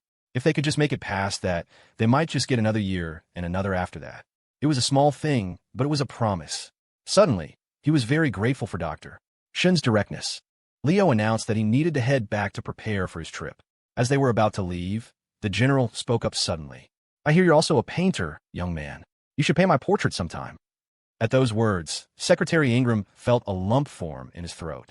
His father had never had a portrait done in his life. He knew, with a sudden, gut-wrenching certainty, that the old man wanted it for his memorial. Leo, oblivious to the undercurrent, simply nodded. Of course, General. I'd be honored. Should I take a photo, for reference? It would help when I'm back at school. The general agreed. Leo pulled out his phone. He'd been careful not to use it here, respecting the intense security, but this was different. He knew his way around a camera. Even though the general was frail, the force of his personality still shone through. Leo chatted with him, getting him to relax, and then captured a candid, powerful shot. After a few quick edits, he showed the screen to the general. The old man's mood brightened considerably. "Well, I'll be. I thought it looked like death warmed over, but that's not half bad." His voice was a little stronger, tinged with pleasure. He hadn't coughed nearly as much today. "Son," he called out, still looking at the photo, "take one of me and Leo." Then, remembering his daughter-in-law's complaints about his son's terrible photography skills, he amended his request. "Stephen, you do it." Secretary Ingram joined the photo, flanking Leo with his father. Leo felt a bit awkward, sandwiched between the two broad-shouldered men. Secretary Ingram was tall and powerfully built, and even in his illness, the general had a large frame. At 5'9", Leo felt like a child between them, but he faced the camera calmly, his expression steady. Dr. Shawn, not much of a photographer himself, just aimed the phone and snapped a series of shots, making sure everyone was in the frame. On the way back, Leo had the driver drop Dr. Shawn at the townhouse first, where he stayed to chat for a while with his godmother and Shelley. He was leaving the next day, so he wanted to spend a little more time with them. The thought of the painting from Marcus Bell was still nagging at him. He had Professor Gua's number now, so he texted him a photo of the artwork, asking for an appraisal. Showing up to someone's house for the first time with a bag of fruit and leaving with a valuable gift didn't sit right. He needed to know what it was worth so he could reciprocate properly. Professor Gua replied almost instantly. He was in high spirits. The Golden Buddha appraisal had been a massive, lucrative job, and he felt he'd earned every penny. It was like being a psychic who predicts a lottery win. The client is always generous. "That's a Lee Cutchin, autumn crabs," the text read. "Ink wash for the shells, light strokes for the underbelly." From the photo, it looks authentic. No obvious red flags. I'd say it's from his middle period. Estimated value, around $75,000. But for a formal certificate, I need to see it in person. Leo thanked him, but having a number didn't make him feel any better. It had all happened so fast, a casual conversation leading to a casual gift. It felt like visiting an orchard and being handed a peach, only to find out the peach was made of solid gold. So this was the legendary D.C. hospitality? He thought about it. Ryan drove a G-Wagon, a $250,000 truck, on a government salary that, after taxes, was less than $10,000 a month. The family was clearly loaded. But for Marcus Bell to casually hand over a piece of art worth nearly $100,000 to a college student he'd just met, it was staggering. It reminded Leo of a character from an old epic, someone who would gift a priceless warhorse on a whim, just because he liked you. He told Dr. Shawn and Grace about it. They were just as surprised, but they reasoned that people who live in Georgetown townhouses and have that kind of old money D.C. pedigree might just operate differently. Still, they agreed he couldn't just accept such a gift without offering something meaningful in return. Dr. Shawn went to his medical bag and pulled out 2 small, sealed metal tins. "This is Angeli's panacea," he said, his voice low and serious. "The pre-1993 formula. Back when I made a little money, I didn't just buy fake antiques. I invested in rare medicinal compounds. I never imagined some of them would become impossible to produce. This stuff wasn't cheap even then, but now it's 100 times the price. I have a small stockpile, but I only carry a few doses with me for emergencies. Take these too. Give one to your roommate's uncle-in-law. He has an elderly father at home. The other is for your art professor. You said she was in the hospital. Godfather, how much is this worth?" Leo asked, feeling the weight of the small tins. "It's not about money. You can't buy it. Too many fakes out there. A single dose of the authentic pre-band formula, the one with the natural rhino horn, sold for over $50,000 at a Christie's auction last year. And I can tell real medicine like Professor Gua can tell real antiques." Leo didn't argue. He took the tins with a quiet thank you. "Why get back? I'll send some to your parents as well," Dr. Shawn added. "And when you're back at school, I want you to set aside time every day to study. I'll send you a reading list." Leo gulped. He couldn't very well accept a priceless gift for his parents and then refuse the homework that came with it. He meekly agreed. Shelley, standing nearby, grinned, happy that someone else would now be the target of their father's relentless medical lessons. She had no aptitude for it. To her, all herbs looked the same. Grace just laughed, pleased that her husband had finally found a disciple to channel his boundless energy into. Leo mentioned his plans for the next day, outlet shopping with his roommates. Grace smiled.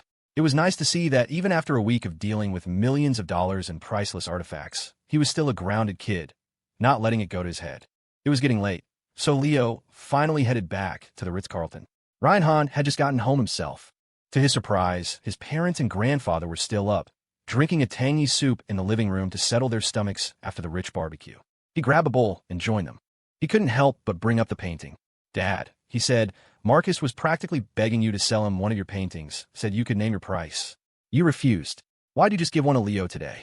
Deputy Director Hahn glanced at his father, who seemed unfazed. He felt emboldened to speak his mind. "Your uncle-in-law is a Philistine. He wouldn't appreciate the art. He'd just use it as a bargaining chip with someone else. We don't need his money. But Leo, he's different. He genuinely understands and loves it. Giving it to him isn't a waste. Besides, the kid is an open book. He made millions from his paintings and donated every cent to a specific charity. You can look it up. I respect that. I admire that. Giving him the painting felt like I was contributing to that same spirit. It made me happy." Ryan nodded, sipping his soup. "I guess that makes sense. I thought you'd finally learn how to play the game. You should have seen Connor Brighton. He barely gave me the time of day before, but he was all over Leo." Old Mister Hahn knew his son wasn't a schemer, but when he'd seen Adam Wright drop the boy off, and then Secretary Ingram himself pick him up, he knew this friend of his grandson's was someone extraordinary, and somehow his blockhead of a son had stumbled into a genuine friendship with him. For the first time, he wasn't worried about his son giving away the family silver. The boy might be a fool, but he was a lucky fool. "That's enough," the old man said, cutting his grandson off before he could complicate things by talking too much. "Finish your soup and go to bed. And stay off your phone." Ryan Hahn woke up at 9:15, late again.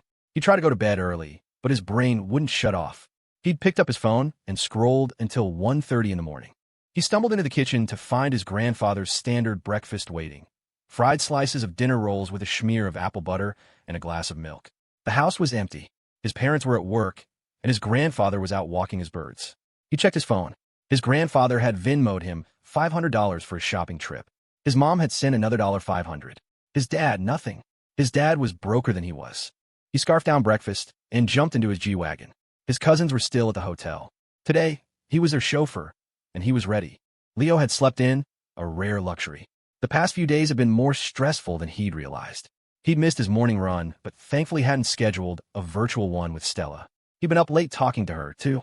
That was the nature of a new relationship. You had to get your daily dose of conversation, and if you missed it during the day, you made up for it at night. He told her everything. The condo from his godfather, the antique appraisal, the whole crazy story.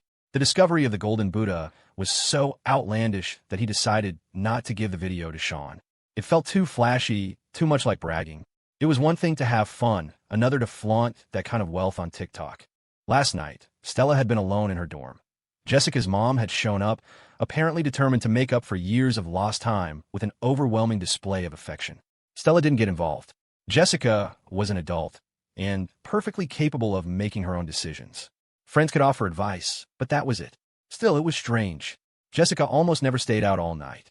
With Stella alone, Leo had stayed on the phone with her until she drifted off to sleep. So, he'd woken up late, but he felt fantastic. The system's longevity panel confirmed why. His visit to General Ingram's had added another 3 years to his life. The display now read 21/70ths, 1/110, current lifespan / projected lifespan / max lifespan. He'd broken the 70-year barrier. Suddenly, life felt full of possibilities. He could actually start thinking about a 401k. He might even live long enough to collect Social Security. Though he'd missed his run, the guys decided to hit the hotel pool. It was their last day, and it would be a waste not to. Besides, the hotel breakfast was starting to feel heavy. They needed to work up an appetite. After a week, even a 5-star buffet gets old. Leo swam laps for a solid half hour while Shawn filmed. Jordan and Alex joined them afterward for a group photo. They set a phone on a timer on a nearby table and posed by the edge of the pool, shirtless and draped in towels. Jordan's round, cheerful face was front and center. Looking at the picture, Alex suddenly grinned at him. "Jordan, you know, your look is super popular online right now.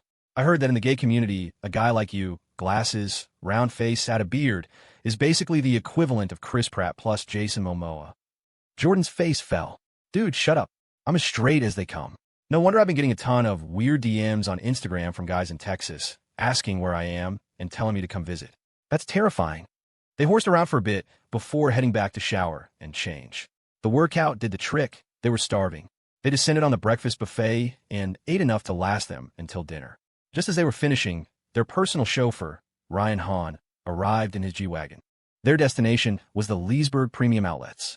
It turned out Leo had misremembered the name yesterday. He was still a tourist in this city, after all, but he was enjoying it, especially the food. The roast duck was so good he felt he could eat it for a week straight and not get tired of it. On paper, Leo was now absurdly wealthy. The condo and the antiques inside were worth a small fortune. But in terms of liquid cash, he didn't have much.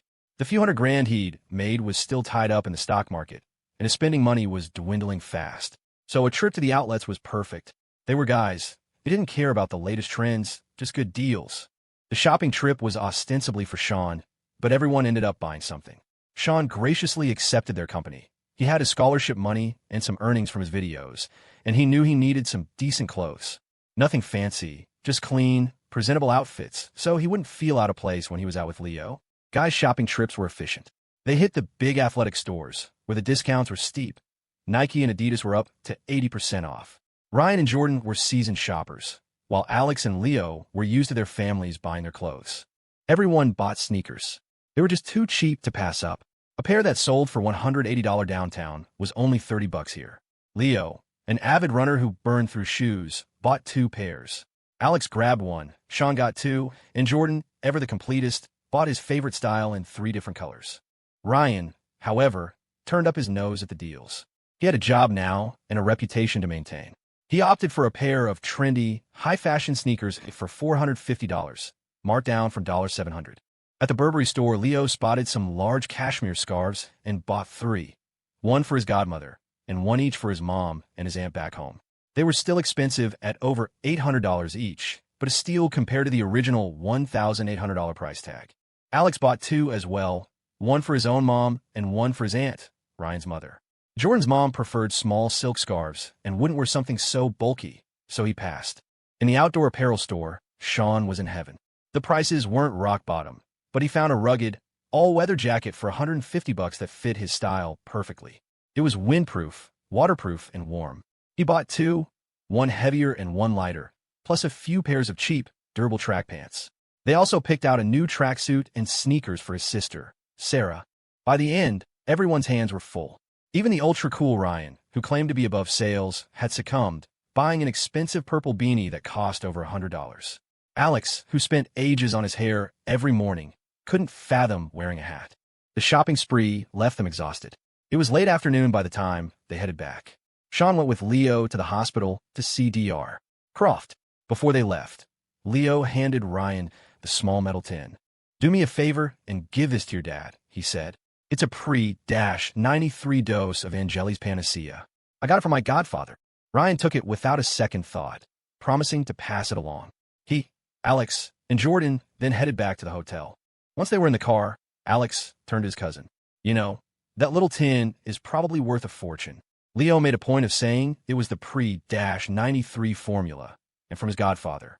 "I looked it up. A single dose could be worth tens, maybe hundreds of thousands. It's basically priceless. Make sure you give it to your dad and tell him to keep it safe." Jordan chimed in. "He's right. That stuff is legendary. It's a miracle drug. You literally can't buy it anymore. The ingredients are all things that could get you prison time now." Ryan stared at them, his hands tightening on the steering wheel. "Wait, what? Are you serious? Holy crap." Alex yelled, "Dude, watch the road."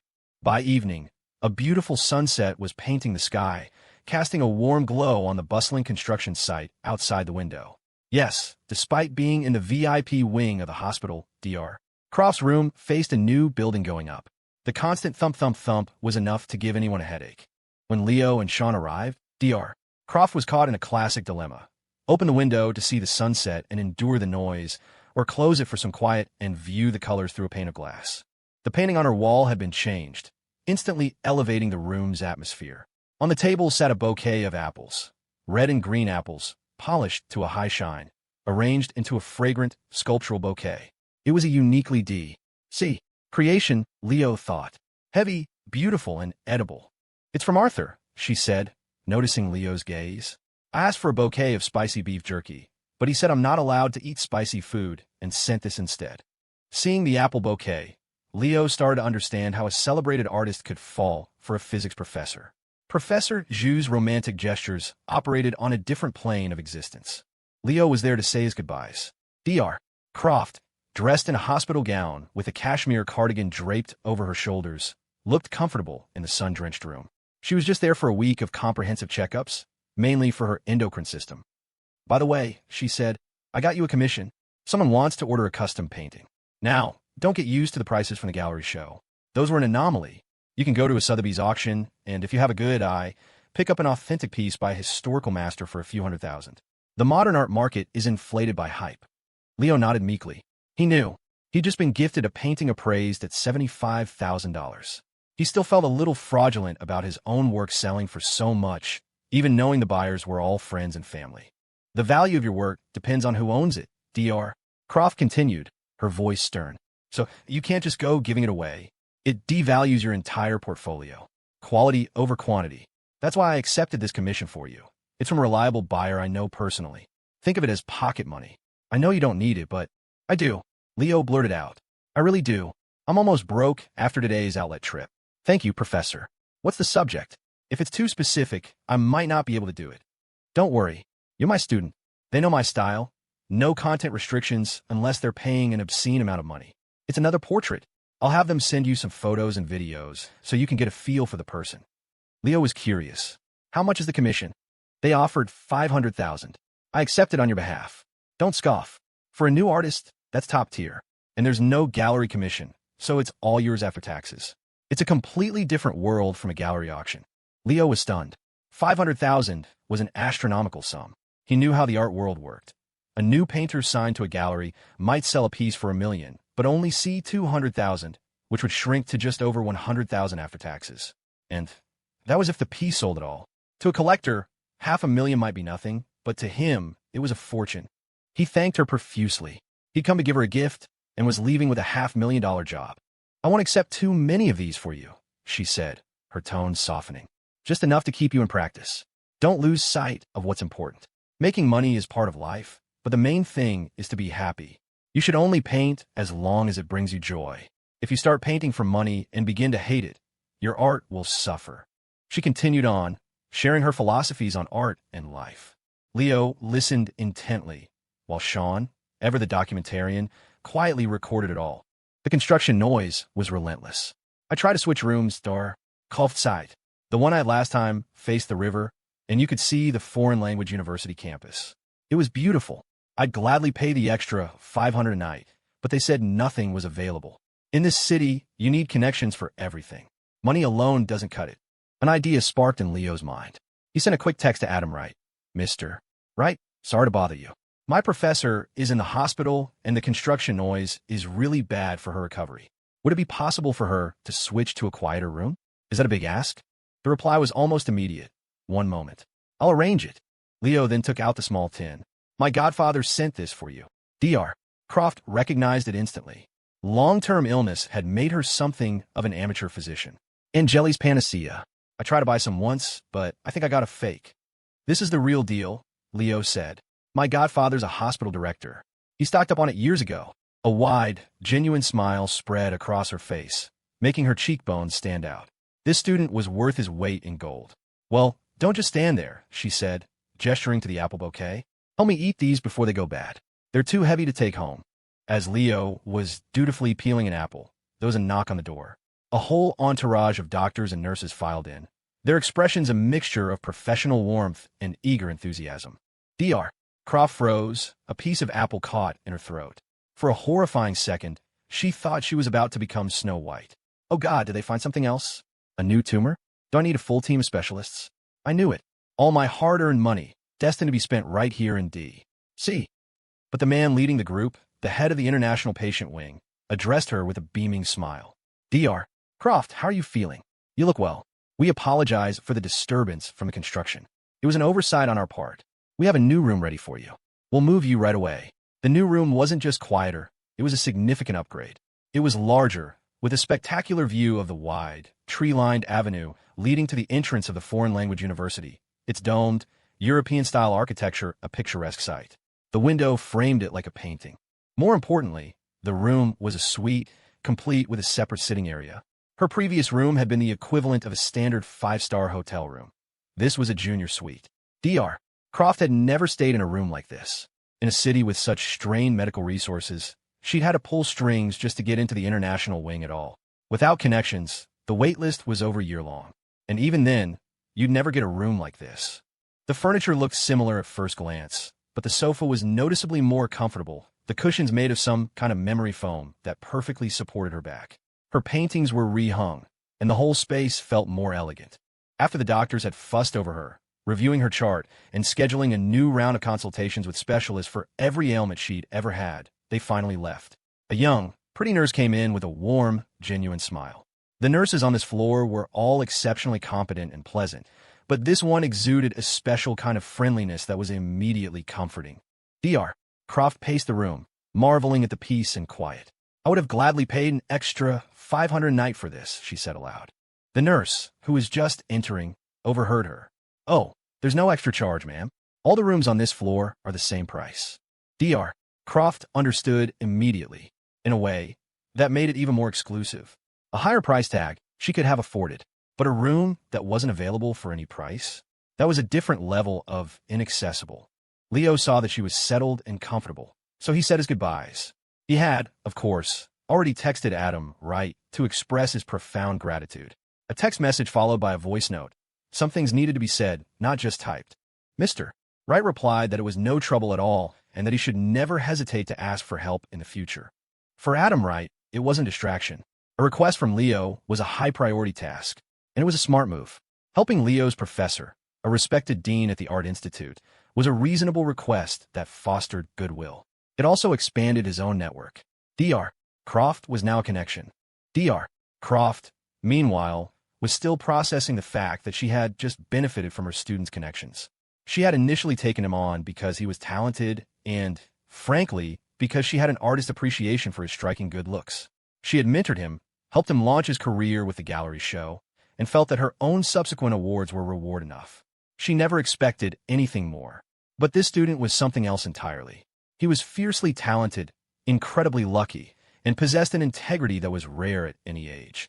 He donated the massive proceeds from his paintings without a second thought, a move so pure it silenced any potential critics.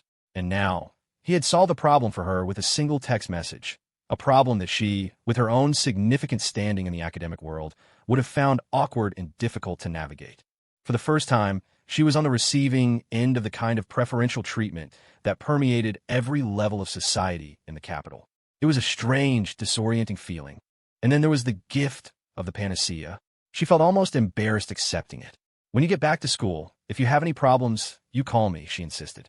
"And if you decide you want to go to grad school, I have a guaranteed admission slot I can give you. Or, are you interested in physics? Arthur is always looking for graduate students." Leo recoiled in mock horror. "Professor, you're trying to get revenge. Physics is beyond the grasp of mere mortals." He assured her that he was fine, but that she shouldn't hesitate to call him if she needed anything. He explained that the connection was through his godfather's patient, and she stood immediately. On their way out, Bo called Professor Reed. She was in D.C. for an academic conference and was supposed to be flying back with them. "Don't worry about me," Professor Reed said briskly. "A friend of mine is flying in from overseas. I'm going to stay a few more days to see her. You boys go on ahead." Back at the hotel, Leo and Shawn grabbed a bite to eat in the executive lounge. Ryan, after his shopping trip, had gone home to present the Angeli's panacea to his father, only to get an earful from his grandfather. The old man hadn't expected anything in return for his son's gift, and now they were indebted. A painting you could refuse, but a life-saving medicine that was impossible to buy, that was a debt of a different magnitude. When Deputy Director Hahn got home and saw the medicine, he sighed. "The boy's a class act.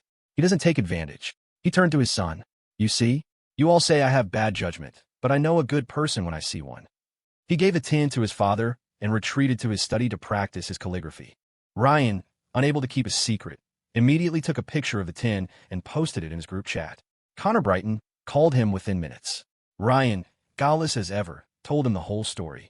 Hearing that Leo and his friends were leaving the next day, Connor insisted on hosting a farewell dinner for them. Ryan, still flush with cash from his shopping allowance, puffed out his chest. "My treat, Connor. You name the place, I'll pick up my cousins." Connor, a young man with ambitions, knew that a farewell for someone like Leo couldn't be a casual affair at a roadside stall. It had to have class. It had to make a statement. He knew just the place, and he certainly wasn't going to let a buffoon like Ryan Hahn pay for it. He made a call. Dylan Sloan, the owner of the horse ranch, was more than happy to make the arrangements. Youth is a superpower. You can stay up all night and still feel invincible the next day. Now is the time for late nights and adventures. In your 20s, a loud bar is an adventure. In your 30s, you worry the bass will shatter your kidney stones. In your 40s, you leave with tinnitus and an appointment with an ENT. In your 50s, you risk a heart attack on the dance floor and end up with 2 new bypasses instead of 2 new phone numbers. So, while you're young, you live. Ryan Hahn showered, changed, and meticulously styled himself for a night out. He texted his cousins, promising to show them a side of D.C. they'd never seen. Normally, Alex and the others might have passed, but it was their last night in the capital. A final hurrah felt appropriate. Connor had also texted Leo, framing the evening as a casual farewell. Leo found Connor to be a perfectly decent guy, like a more polished, ambitious version of Alex, but he preferred his own version. Alex might be a bit of a peacock, but he was a genuinely good friend, always willing to help without expecting anything in return. He was loyal, generous, and had a surprisingly high emotional intelligence that allowed him to remain on good terms with all his exes. Connor was impressive, but Alex was family. Leo checked with Alex first. Is this a good idea? Yeah, why not? Alex replied. It'll be an experience. Just go in with no expectations, don't ask for anything, and enjoy the show. So they all got ready. If it were just them, they'd have gone out in jeans and hoodies. But as guests of Connor Brighton, they felt an unspoken pressure to represent Northwood State with a little more polish. Shawn put on one of his new jackets. It felt strange to wear something without faded elbows or worn-out cuffs. It was a sturdy, practical piece of outdoor gear, but in the gleaming, gilded elevator of the Ritz-Carlton, it made him feel more confident. The 4 of them stood there, reflected in the mirrored walls. Alex tall, Leo short, Jordan round, and Shawn lean. A black Lincoln Navigator, sent by Connor, was waiting for them downstairs. Alex had gently steered Ryan away from driving. If you drink, you'll need a designated driver. And what if you shortchange it by 26? He texted. Just take an Uber. We'll meet you there. The Navigator moved silently through the glittering streets of D.C. The mood in the car was quiet, the real conversation happening in their group chat. Leo, so about the antique appraisal this afternoon. My godfather's collection had a few real pieces. He said they're mine now. Alex. Jordan. Shawn. Alex, Godfather, I'm available for adoption. I can also manage your assets for you. Jordan. Godfather, I'm not greedy. Just one piece is fine. Shawn. Godfather, is there a video? Leo laughed and sent them the video Shelley had taken earlier in the day, omitting the final, shocking discovery of the Golden Buddha. Some things were too valuable, too unbelievable to share, even with his closest friends.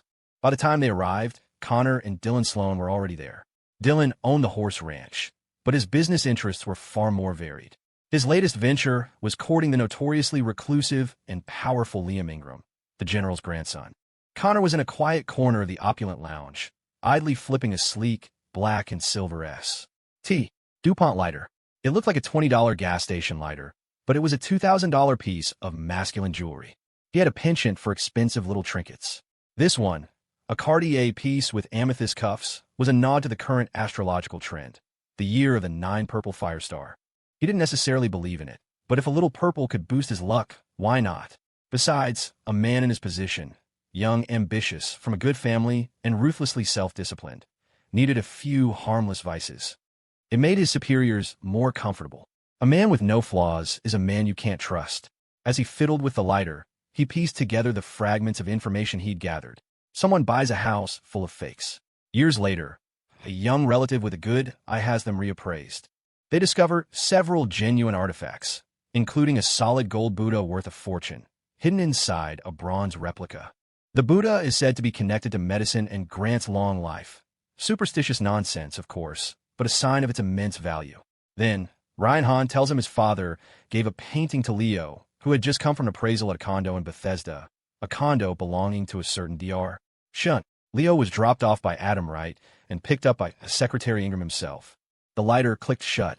He felt a jolt of understanding, a sudden, clear picture forming in his mind. Just then, his driver texted that they were 5 minutes away.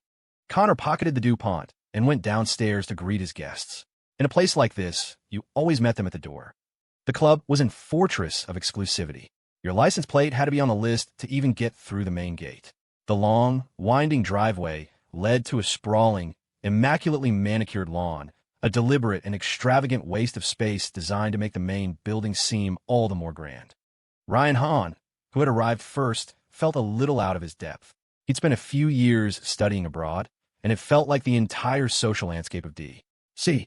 had changed without him. He stood next to Connor, who looked perfectly at ease in a stylish, modern take on a Mandarin collar jacket. When he was on the clock, Connor wore a small American flag pin on his lapel. Off the clock, his only adornment was a pair of subtle Cartier gemstone cufflinks. Dylan Sloan, the host for the evening, had gone to make the final arrangements. The club's basement level was a high-energy lounge, open to all members, with a stage for live performances.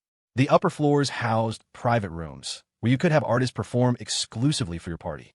It was a members-only establishment, of course, with a vetting process and an astronomical initiation fee designed to keep out the riffraff and the TikTok influencers. The business model was simple. They sold access. Access to celebrities who, to the outside world, were untouchable idols, but here were paid performers. You weren't just paying for a song. You were paying for the vanity of having a star at your beck and call. Dylan had arranged for a private room and booked a popular girl group to perform, knowing that Connor's guests were college students and not looking for anything too wild. When Leo and his friends arrived, Connor greeted them warmly, as if he and Ryan were just casually chatting while waiting. It was a smooth, practiced gesture that put everyone at ease without seeming overly eager. A large, circled cross-out sign at the entrance made the rules clear, and no photography. Leo told Shawn to put his camera away and just enjoy the night. The private room was stunning, with a one-way glass wall overlooking the main stage below. A dancer was on stage, moving with hypnotic grace around a pole. She was fully clothed in a sleek black catsuit, but the fabric clung to her body, outlining every curve. The performance was more sensual than overtly sexual, a masterpiece of controlled, athletic artistry. The boys were mesmerized, not just by the dance, but by the dancer. She was a famous actress, one whose name even they knew. She'd been in a dozen shows and commercials. Jordan's heart shattered into a million pieces. She was one of his celebrity crushes. He'd once bought a $100 bottle of sunscreen just because she endorsed it, even though it was terrible. To see his goddess, who he'd imagined as a strong, independent leading lady, performing like this. It was a brutal dose of reality. Jordan had a lot of celebrity crushes, which meant he was perpetually nursing a broken heart from one scandal or another. Now this. In his grief, he turned to the lavish spread of food in their private room. Wow, these lamb skewers are amazing. He grabbed another. Leo, who didn't follow celebrity culture, was immune to such disappointments. He did, however, send a quick text to Stella, letting her know where he was. He snapped a quick, blurry selfie in the dim, atmospheric lighting of the car. Sometimes the blurry ones were the best. He looked mysterious, alluring. Stella's reply came back instantly. Thinking of you, with a string of kissing emojis. A huge, goofy grin spread across Leo's face. Connor, watching him, saw a handsome young man with a surprisingly innocent smile. Easily unguarded. The private room was stocked with an incredible array of exotic fruits, dragon fruit, cherimoya, mangosteen, plums, all perfectly ripe and served in individual crystal bowls. In an age of flavorless, mass-produced produce, finding fruit that actually tasted like it was supposed to was a rare luxury. Leo and Shawn focused on the food, leaving the socializing to Alex and Ryan. Jordan was still eating his feelings.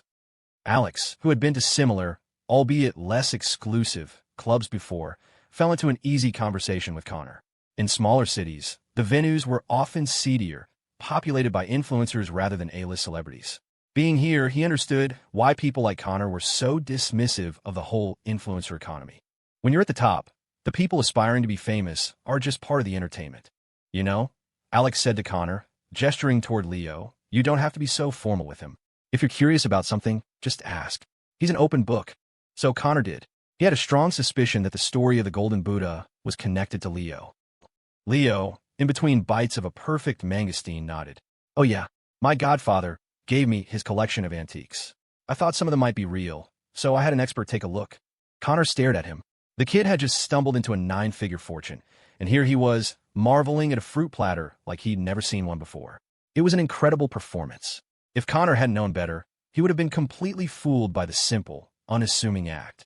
Dylan Sloan, the consummate host, had arranged for fresh, ice-cold draft beer to be brought in.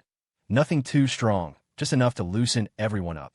He noticed that Leo seemed more interested in the food than the conversation. so he didn't push it, instead steering the conversation to topics the college students might find interesting. He was a master at sharing insider gossip without ever being malicious or indiscreet. He had a girl group come in to perform just for them. Jordan's heart, which had just started to mend, broke all over again. One of the dancers was another of his favorites. He was a man who loved from afar. Seeing them up close, in this context, was too much to bear.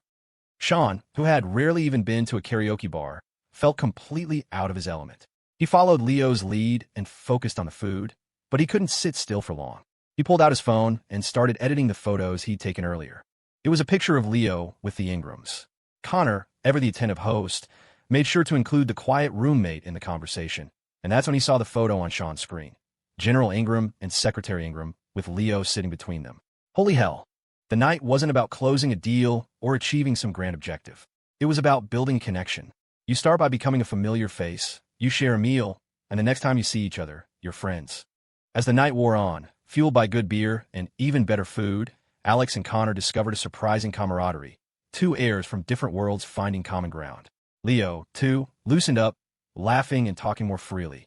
He thought he might have agreed to something important, but he couldn't quite remember what. Ryan had the time of his life, challenging two of the pop stars and a despondent Jordan to a game of League of Legends on their phones. One night in the capital, surrounded by glamour and luxury, they felt, for a moment, like they were on top of the world. Even after a late night, Leo woke up on time for his run. Miraculously, he didn't even have a headache. As he jogged through the quiet morning streets, he saw the familiar figure of the middle-aged man in the plaid-collar polo shirt, and they exchanged a nod. This would be his last run in D.C. Tomorrow, he'd be back on his usual route at Northwood State. He felt a surprising pang of anticipation. He finished his miles, feeling invigorated. A good sweat is a panacea for almost anything that ails the mind. Back in his room, he enjoyed one last shower under the hotel's magnificent high-pressure showerhead, packed his dirty clothes, and met his roommates for a final assault on the breakfast buffet. Alex had booked their tickets back on a wide-body jet with lie-flat seats in business class. It's easy to get used to luxury. They'd come to D.C., planning to foot the bill, but had ended up being treated to almost everything. So Alex figured they could splurge on the flight home. The journey felt different this time. A week felt like an eternity. He thought about how people in the old days must have endured separation, when travel took months instead of hours. No wonder they wrote such heart-wrenching poetry about it. His godfather's return had been delayed by the logistics of dealing with the Golden Buddha. Leo had dropped off the Burberry scarf with his godmother, who had promptly posted a picture on Facebook of herself wearing it while sipping tea, looking regal and content. The other two scars he had mailed home. Dylan Sloan had sent them off with parting gifts. St. DuPont lighters for everyone. Not the $2,000 model Connor had, but a more modest $200 version. It was a classy move. The lighters were too nice to buy for yourself, but a perfect, impressive-looking gift. They couldn't be taken on the plane, so they were packed up with the rest of their extra luggage, mostly hotel toiletries, and shipped back to school. On the plane, Leo finally had a chance to catch up on the web novel he'd been reading, The Trophy Husband System. The plot of his own life had been far more dramatic lately. Alex, feeling like he'd been slacking, decided to do a personal review of the trip, making notes on his tablet, and consulting with DeepSeek about his future plans. Shawn put on headphones to watch a tutorial on advanced cinematography. And Jordan, feeling the pressure to be productive, started drafting a new post for his almost dormant Instagram account, planning to showcase the high-end food and exclusive locations from their trip. Leo scrolled through the photos from the past week, a highlight reel of an incredible journey. He picked out 9 of his favorites. The 4 of them at the Altar of Earth, by the pool at the Ritz at the Horse Ranch, eating Korean barbecue at Professor Reed's. A picture of him with Dr. Croft at the gallery, with his godfather's family, with General and Secretary Ingram, a shot of him on horseback, and another of him singing on Ember Street. He arranged them in a grid and posted it to his Facebook feed, a digital scrapbook of a week he would never forget.